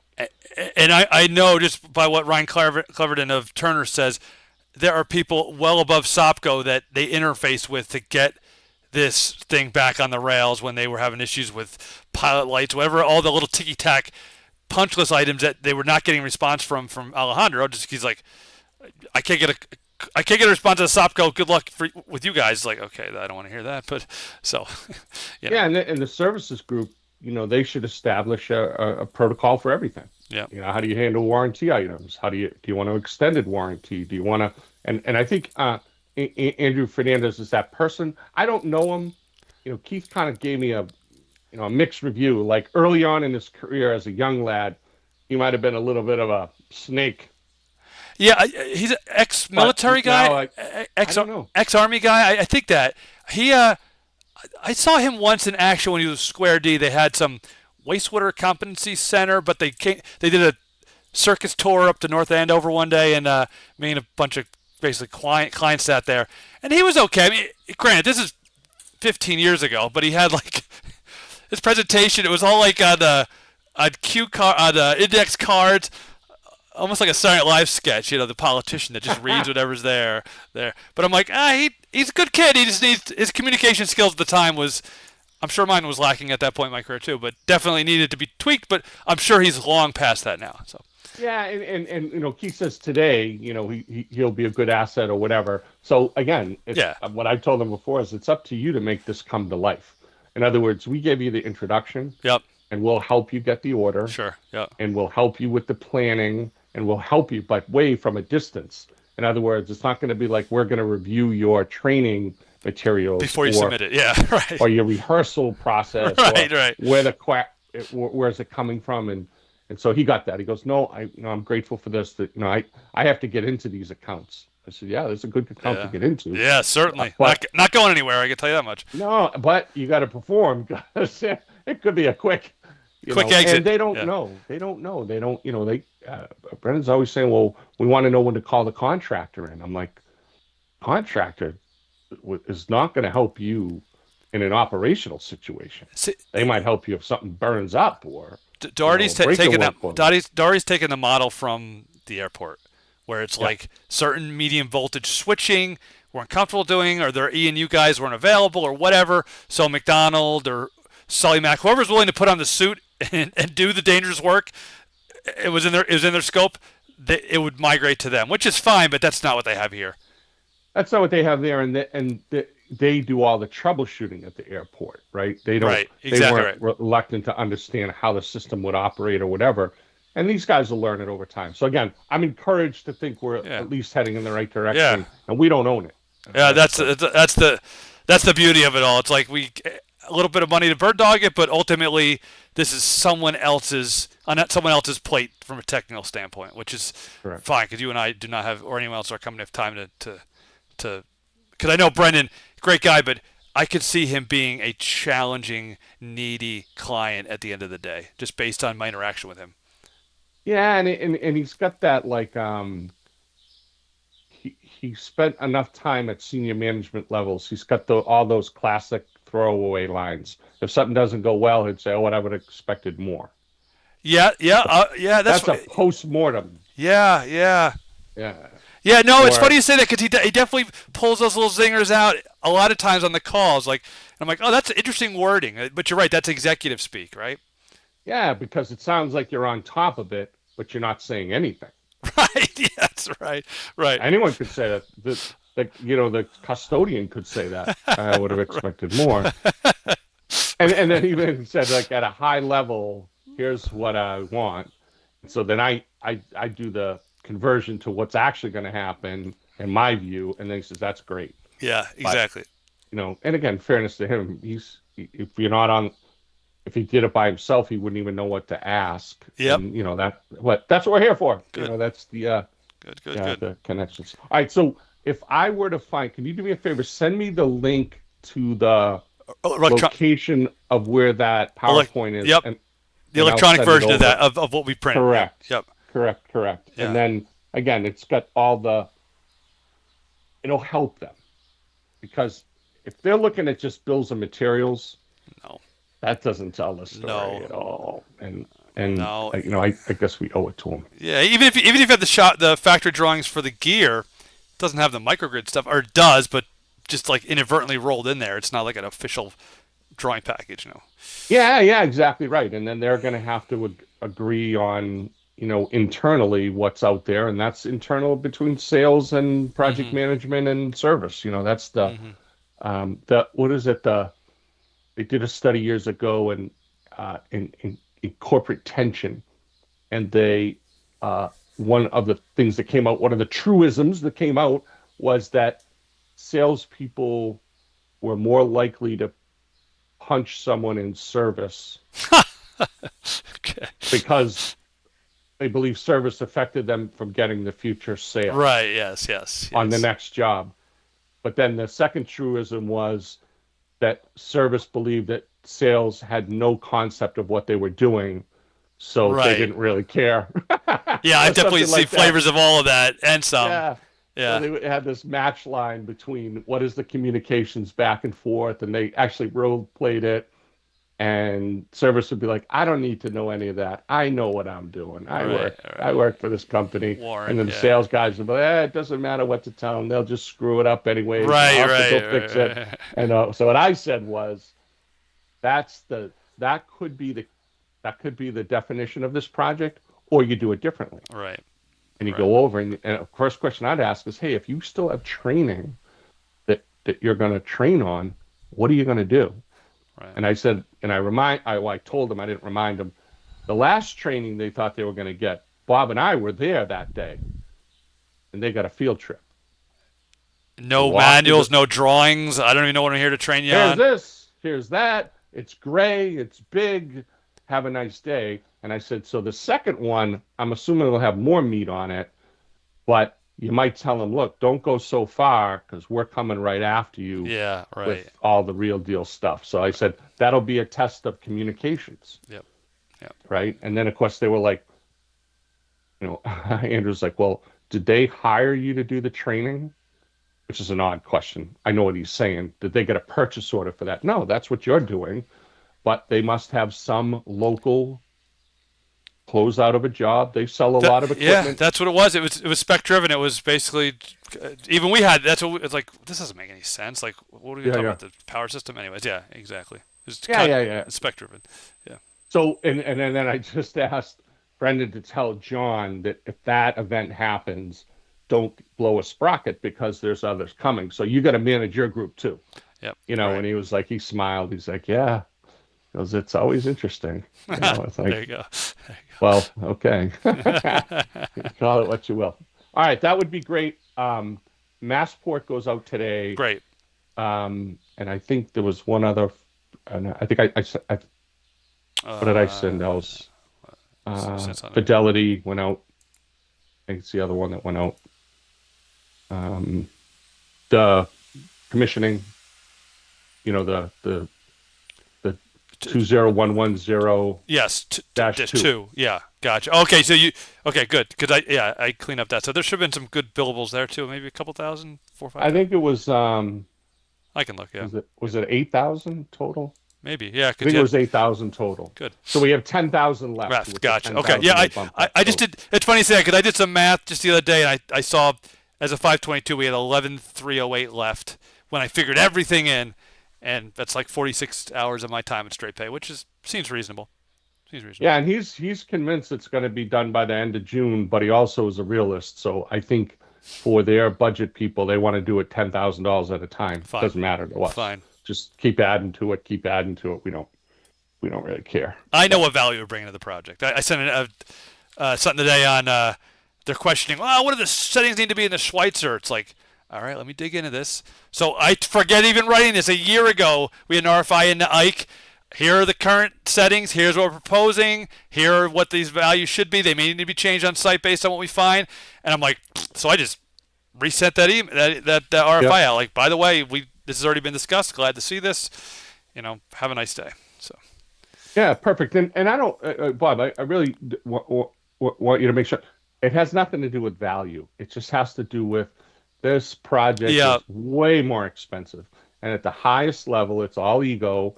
And, hey, if you guys had decided earlier, we wouldn't have had to do all these changes. Well, if you knew how to build a project, we would have known better and all that shit. But that's just silliness. It's really just, we always give them an option.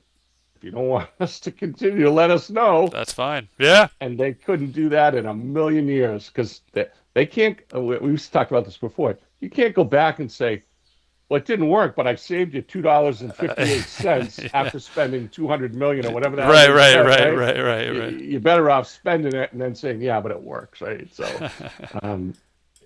Brendan knows that for sure. And again, I think he'll go back and tell his team, hey, we figured out the training, right, and we're getting a proposal, and Everett's helping us, right? Yeah, that's all a good thing to bring up in a meeting. Yeah, exactly. Right.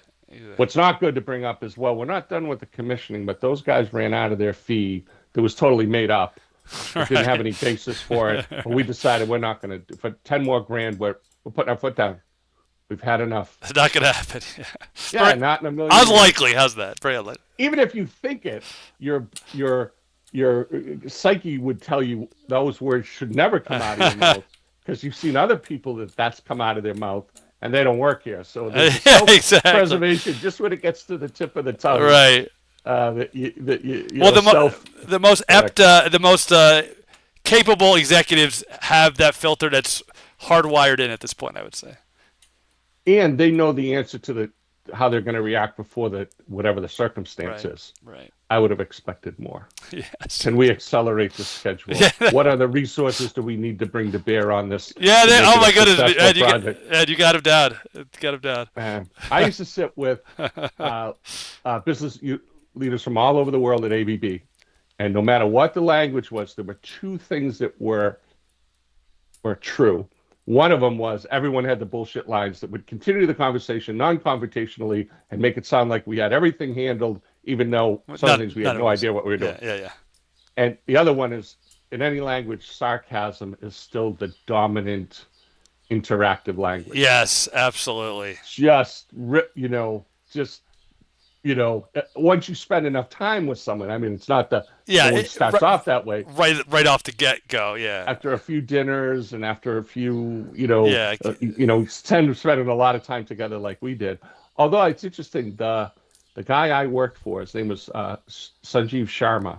He was a big job, business unit manager, which is like flies around on planes. And he lived in Malaysia, but he was Indian. And he spent a lot of time in Germany. That's where his world was. Yeah. And we got to friendly, and when he'd come into town, well, he's now the CEO of ABB India, which is like a big job, a country job. Yeah. And he's coming to Boston for a 3-day period, and he wants to get together after all the people he's met. Yeah. And I was like, geez, I'd love to. He goes, no, I always enjoyed your honesty and whatever you said, and maybe I gave him all the one-liners he used. Yeah, who knows? But it was fun. And he's like, yeah, I'll come. And I took him on a tour last time he came, and which was years ago. I worked for him at the time, but he must be getting close to retirement because the retirement age is really young. Like you look at some countries, yeah. Really young, so they don't allow him to stay. It's funny. You don't know the impact you make on someone until maybe years later. There was a sales guy, John. The last name escapes me right now. He worked for us at Zeller. Really nice guy. Got to know him well. My kids are born. He buy him gifts, all this stuff. We got Christmas cards from him, and he's like, "Hey, Bob, I wanted to take you out to lunch." Okay, sure, John. Yeah, what's up? Yeah, let's go to the Pro or something. So we went to something, and it turns out it was like his going away tour. So he's like, "Yeah, I picked 5 people that I wanted to say goodbye to, and you made the cut." And I'm thinking, out of all the people he's interacted with in his very long career. I'm like, he says, yeah, like you said, I enjoyed our conversation. I enjoyed your perspective on the world, and I just wanted to take you out to lunch and say goodbye as I ride off in the sun to retirement. I'm like, yeah, that's great. I was totally floored that I made the list of 5. So, well, we always track the people that don't like us. Right? Those are the people you can lift up. Like, oh, that guy would run me over if he ever saw me. But you forget the people you do impact. Yeah. You don't think of until something like that's very nice. So. Exactly. That's good. So when's he coming into town? August, I think, like 12th or 16th, something in that range. I'd have to look on the calendar, but and I don't even know what he's doing. I don't know if he's on a I don't know why he's here. Do executives like that travel with an entourage or at least an assistant, like first class? Like I kept picturing getting on a plane and being next to you on a plane. Yeah, no, they do. So they'll always, ABB's in every country. So when they go, they visit. Like when they come to Boston, they'll have meetings with Vance. Well, not necessarily a van, unless it was his business unit. So the country manager of India would probably not do that, but he might be meeting. They have all these initiatives. Like they'll go to like the Harvard Business School, and they'll have there's an ABB training program that they do. He'll meet with trade partners and all those people that are in the wishy-washy world. They'll go to Washington and they'll be in some group of people, but they always have support, shall we say. Yeah, gotcha. Only when he travels, and then when he was here, he would be with us all the time. Right. But there'd be like 12 of us would be in a meeting. We'd go to the North End, would go here, and then he'd fly to wherever he had to go. So gotcha. But very very philosophical about people's personal responsibility. Interesting, yeah. So like that, you get that Hindi culture where there's no. If someone's a screw off, they're gone. They're ostracized. Out of here. Yeah, and labor, most of the country is expendable. Yeah. So when they come here and they see people so full of themselves and they're not going to do this, he would just be like, "Ryan, is that man damaged? Like brain damage?" That's what he calls him. Oh, like he's retarded or something. Yeah, kind of. Is he repairable? Is he running on all 8 cylinders, as the old expression He says? might be, but I don't know. We just don't give him as much responsibility, and But then you go to a dinner and he'd be chewing on his ear about something he didn't like or whatever, and you're like, and then he'd just say, you have this thing like when you're in a canoe and someone stands up and is making a fuss, you either talk him down or you throw him out of the canoe. Right. There you go. So he would just be like, he needs to go swimming. I got it. And I'd tell them, hey, look, these guys aren't, they're not here to be your pal. Yeah. They have a lot of responsibility. Answer their questions directly. And yeah. They're responsible for $2 billion or $4 billion in sales a year, and they have 100 locations like ours, 100 countries they're responsible. And they go from one region to another region to another region. So they don't want to hear why you can't do anything. That's not why they're here. Or don't grab his ear about the smell of the urinal pucks in the men's room. Like he doesn't care. Please. Yeah, exactly. or don't come up with some great understanding of why the brand name isn't what it should be because Square D does this. Yeah, right. Now what do you want in that world? Yeah, he knows that. Yeah, exactly. He just wants to know what you're doing, and but fun. We're a guy like Van who they get along, but he wouldn't want to spend 10 minutes with him socially. It's just, Yeah, I sat next to Van at one of those dinners I enjoy him, and he's a nice person, but the conversation draws on sometimes, and it's not interesting. It's always in sales mode, no matter what he's talking about. It's like, Van, you sold me. They bought the gear. We're here to help start up. Let's talk about something else. Yeah, and it's like anything. If I would say about Van is if I know everything about his family. I know everything about his kids. I know I know a lot of what he thinks. Well, not everything, but Yeah. with what you would do. I sat, 3 doors down from him. He wouldn't know anything about me. Yeah, it's not reciprocal. Yeah. Yeah, because he just tells you, if you tell him a story, he's already going to tell you another story. And that's okay in some sense, but you do get a skewed view of what other people are interested in if you think they're only interested in what you're interested in. Yes, agreed. Yeah. And it's just a thing, Yeah, I sat next to him at a Red Sox game one time in the nice seats, and yeah, it's like, yeah, exactly. It's story topping, which we're all guilty of, but it's. Let me tell you, that's a wild story, Bob. But let me tell you this one. It's like, okay. Yeah, and I always look at it like, what do you learn from someone? No, socially, like a Red Sox game, you're not going to learn much other than something that's interesting that would pique your thing. But like I say, I was in the same office as him. Yeah. And I'd see him in the morning, and he'd be talking about whatever he'd be talking about, and I would just go, "Oh, yeah, good luck with that." Good. Oh, yeah, you don't say. Yeah, that's good. I will tell you. I took his job over. So what happened was he went to medium voltage with a guy named Bruce Whitbrow. Okay. So they were looking to fill that position. And I was at Cummins. So I went over there and I talked to the guy and they gave me the job. And then they gave me a lot more of things that he didn't do. And part of the cutover was we had this called the packaging group, which takes they'll build like a unit substation because they're from different business units. Yeah. And the thought was, we'll have one systems group that'll pull it all together. Right. And I was down in Florida, and I had a couple of guys that were just not honest. They were doing things that were just, and I was going to let one go, and I was going to threaten the other one to see if he could. You see what happened to Jim? This could be you, Tom. Yeah, I mean, like, what are you guys doing? You criminal, like you're falsifying records. Like you're gone. That's not good. But this other guy thought he was savage. He was running his own side business, like putting in sprinkler systems in Houston, and I found out after, and that was the end of that. But that kind of level of deceit, deceit, and they didn't book an order that was a big order that for some reason they didn't book. It was on his desk, and he didn't even know it. A big order from ExxonMobil. So, anyways, I'm in this room, and this guy Herman Rico is the head of packaging.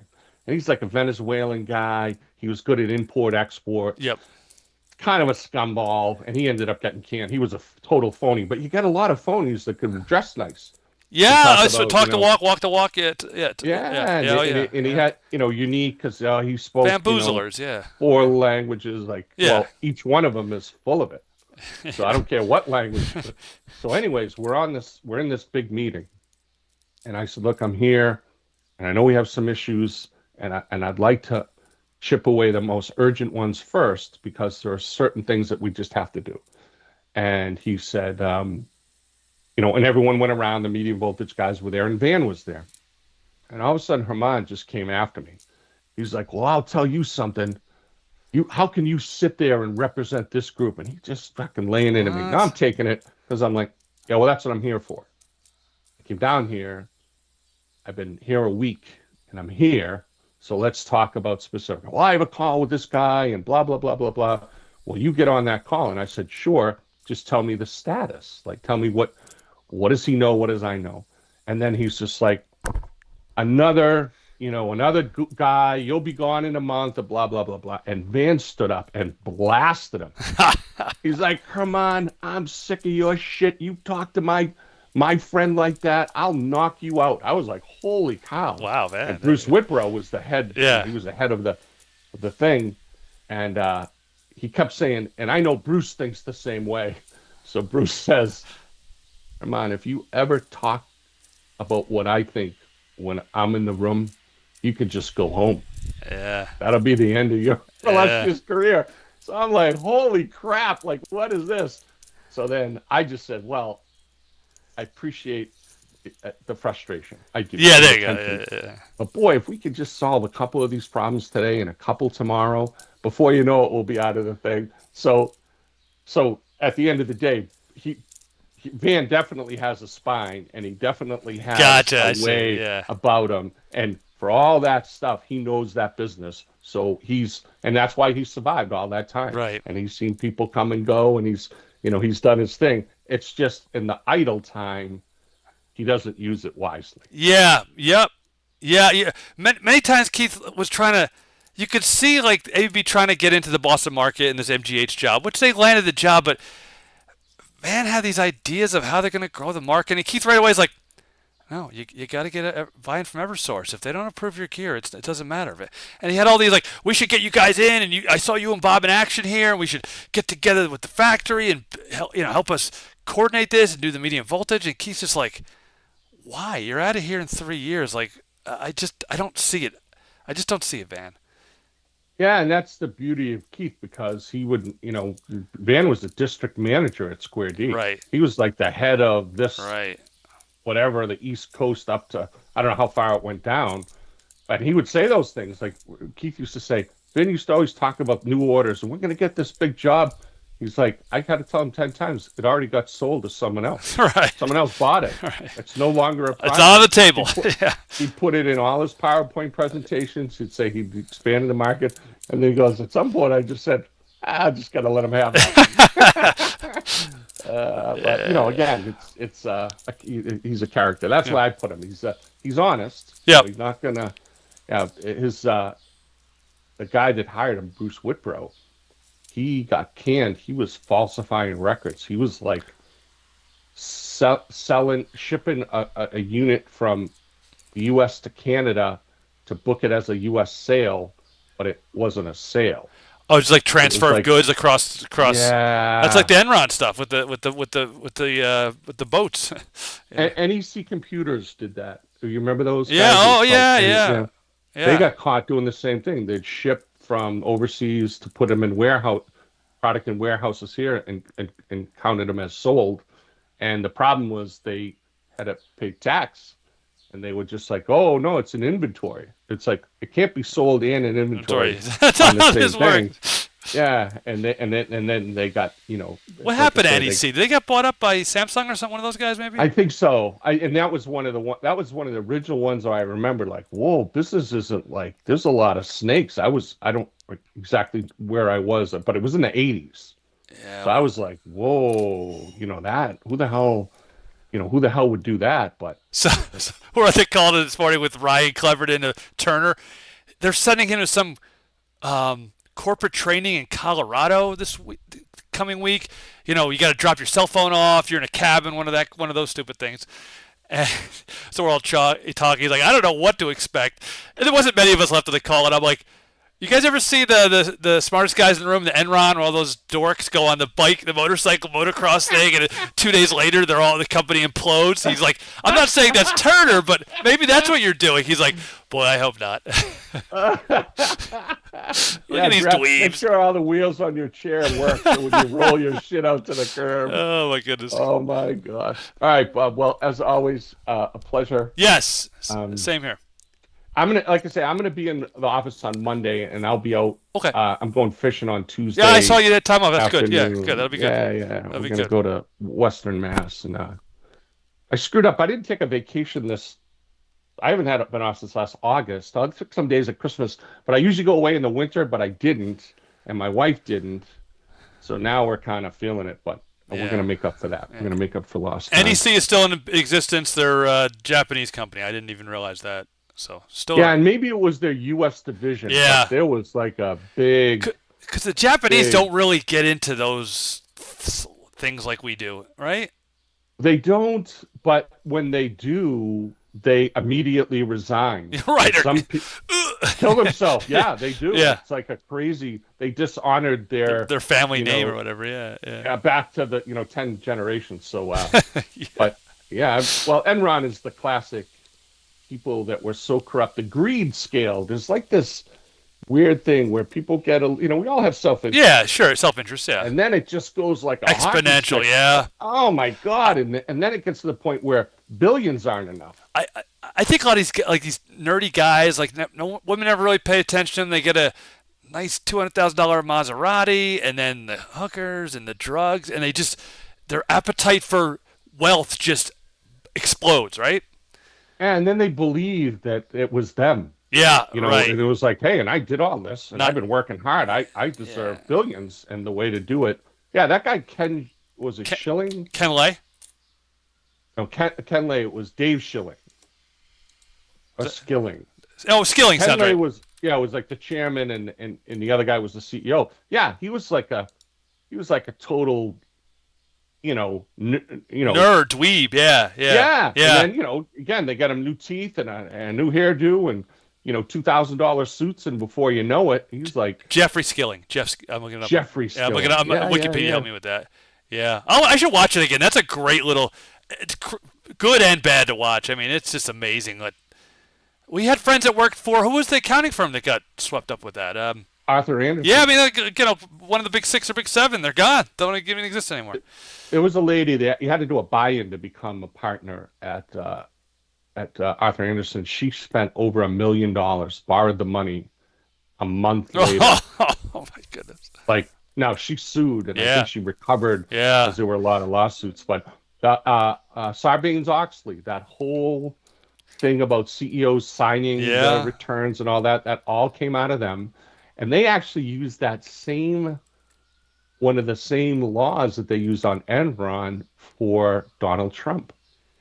Oh, that falsifying the it was value. January 6th. Yeah. It was the January 6th, and what they Ah. said is you're interrupting an official proceeding, which meant what Enron was doing is, burning all their files, and under subpoena, you're not allowed. That's interrupting an official proceeding. So that's why they were like, wait a minute. So wait, the guy with the Viking horns that's what he got charged with? Okay. He was interrupting an official proceeding. Gosh. It's just, so that's what's that, forum shopping, or, I'll find me the man, I'll find you the crime. Yeah.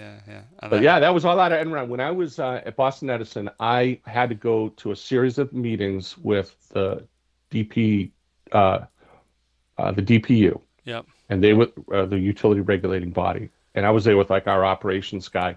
And there was a person from Enron, and she wanted it. The way she thought of it is, we're going to own all the you were customers. telling me this. Yeah. And I'm just sitting there looking at her like, what the hell's this lady talking about? And she was totally... drank the Kool-Aid and some, right? She was liquored up in the most arrogant, we are going to own the world. Yep. And of course, the DPU people were like, what are you talking about? And then I was the one that said, well, let me ask you a question. If a big customer goes out, who do they call? Well, they call us. Okay, what are you going to tell them? Well, we're going to call you. And we're going to tell you what they told us. And then we're going to tell you what to do. And then I was like, that makes no sense to me. I'm out. Totally unworkable. And when we did the final summary, and I had my seat because we were on a panel, and I just said, it is difficult enough to be able to respond to an emergent issue. And if you don't know whether they're on the network or they're on the overhead, or which of the 20 buildings this customer owns, because their billing address has nothing to do with their service address. Right, yeah. And they're going to call to our dispatcher, who probably already knows a circuit came out.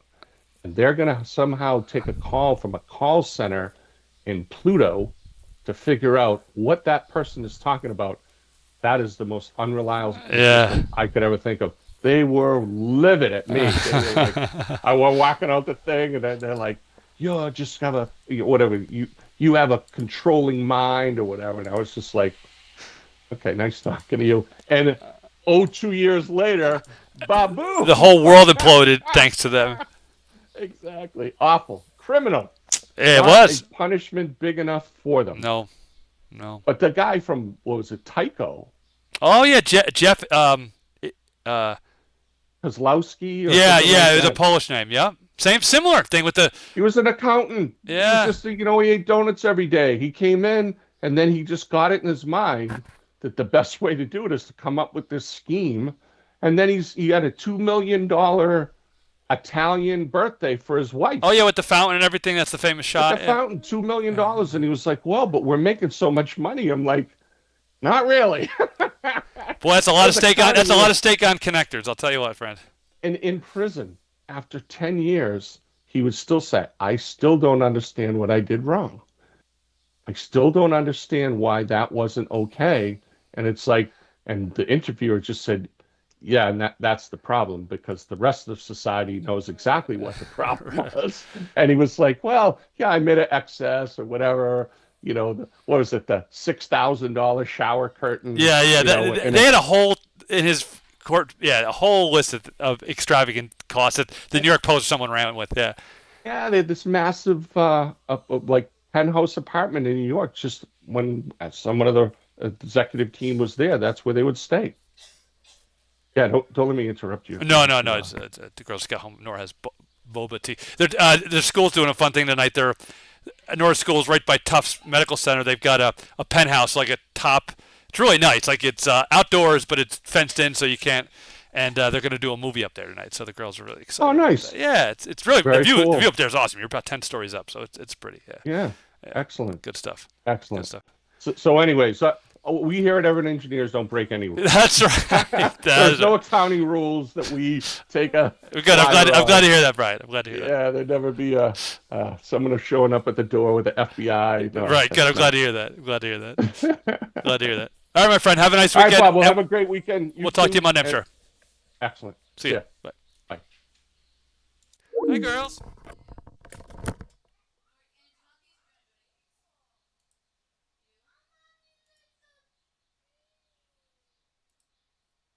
Henry has driving class on Monday. You know that, right? It starts, yeah. But I think it's Zoom, right? Yeah. How's it pick up? Fine. I took Anna to Starbucks. Nice. How we doing? She has a pretty close small job. All right. So she, in Nora's, but should I go to a motorcycle on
what that noise is that you'll be hearing throughout the weekend.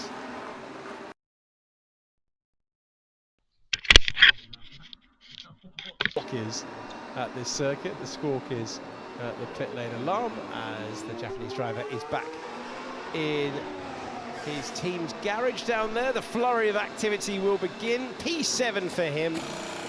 Driver trying to find some form and trying to bounce back after that non-score. He had a couple of 10th places in Miami and in Imola.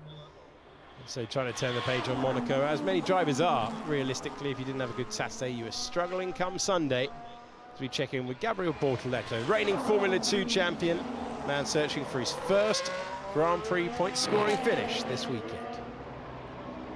I think this is quite an important weekend for Tsunoda, actually.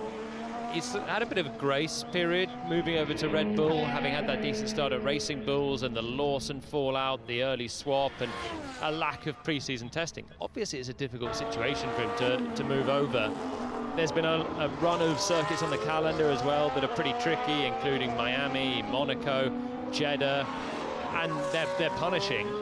Imola as well was where he had the crash in qualifying, but has been an okay track for him in the past. This one I think is a chance to reset. Red Bull may well be quite competitive. It's a circuit that's a bit less punishing than some of those other ones and that he knows very well, and we're on the back of a triple header or back-to-back races to make this a triple header, so he'll start to feel how it's going with the team, start to build up that rapport with his race engineer as well and the team and the setup and finding better ways of working. And I think it's about time Tsunoda started putting some results on the board in that second seat. Do you think anyone can put points on the board in that second seat? It's looking harder and harder to do so. I think it's possible. But, I mean, you have to rewind this story all the way back, don't you, to Sergio Perez, who ended up having a bit of a dismal season last year. But on his day, could at least be in the top 6. And they've basically ousted Perez, put in Lawson, ousted Lawson, put in Tsunoda. And if Tsunoda in the end is no better than Perez, then what have they done all this for? Just to realise that actually the second car is not very good. On the flip side of this, you've got Max Verstappen in the other car. If you have the best driver in the world in one of the cars, you need someone that's very nearly the best driver in the world in the other car to make it close. Otherwise, if you have a sort of an okay midfielder in the car, they're going to get beaten squarely, aren't they? So it's really, until you see, well, will we see Tsunoda put in some better performances to show what he can do? Maybe. But until you see someone else that might be on a par with Verstappen, you just don't know what that second car is capable of. I think it's a question of priorities as well. Does Red Bull want to win the Drivers' Championship or the Constructors' Championship? And for them, I think it is a choice between one or the other. I don't think doing both is that easy. McLaren, they're struggling to do both, aren't they? They got Constructors last year, didn't get the Drivers. You can build a car around Max Verstappen, and he can use that car to win the Drivers' Championship. And he is less sensitive to a really tricky car, or he's more able to deal with a really tricky car than a lot of other drivers. If you want your car to be super fast, it does get quite tricky to drive. Other drivers are more sensitive to that sort of stuff, and I think that is an engineering decision. Now, if they wanted to win the Constructors' Championship, say the way McLaren just has,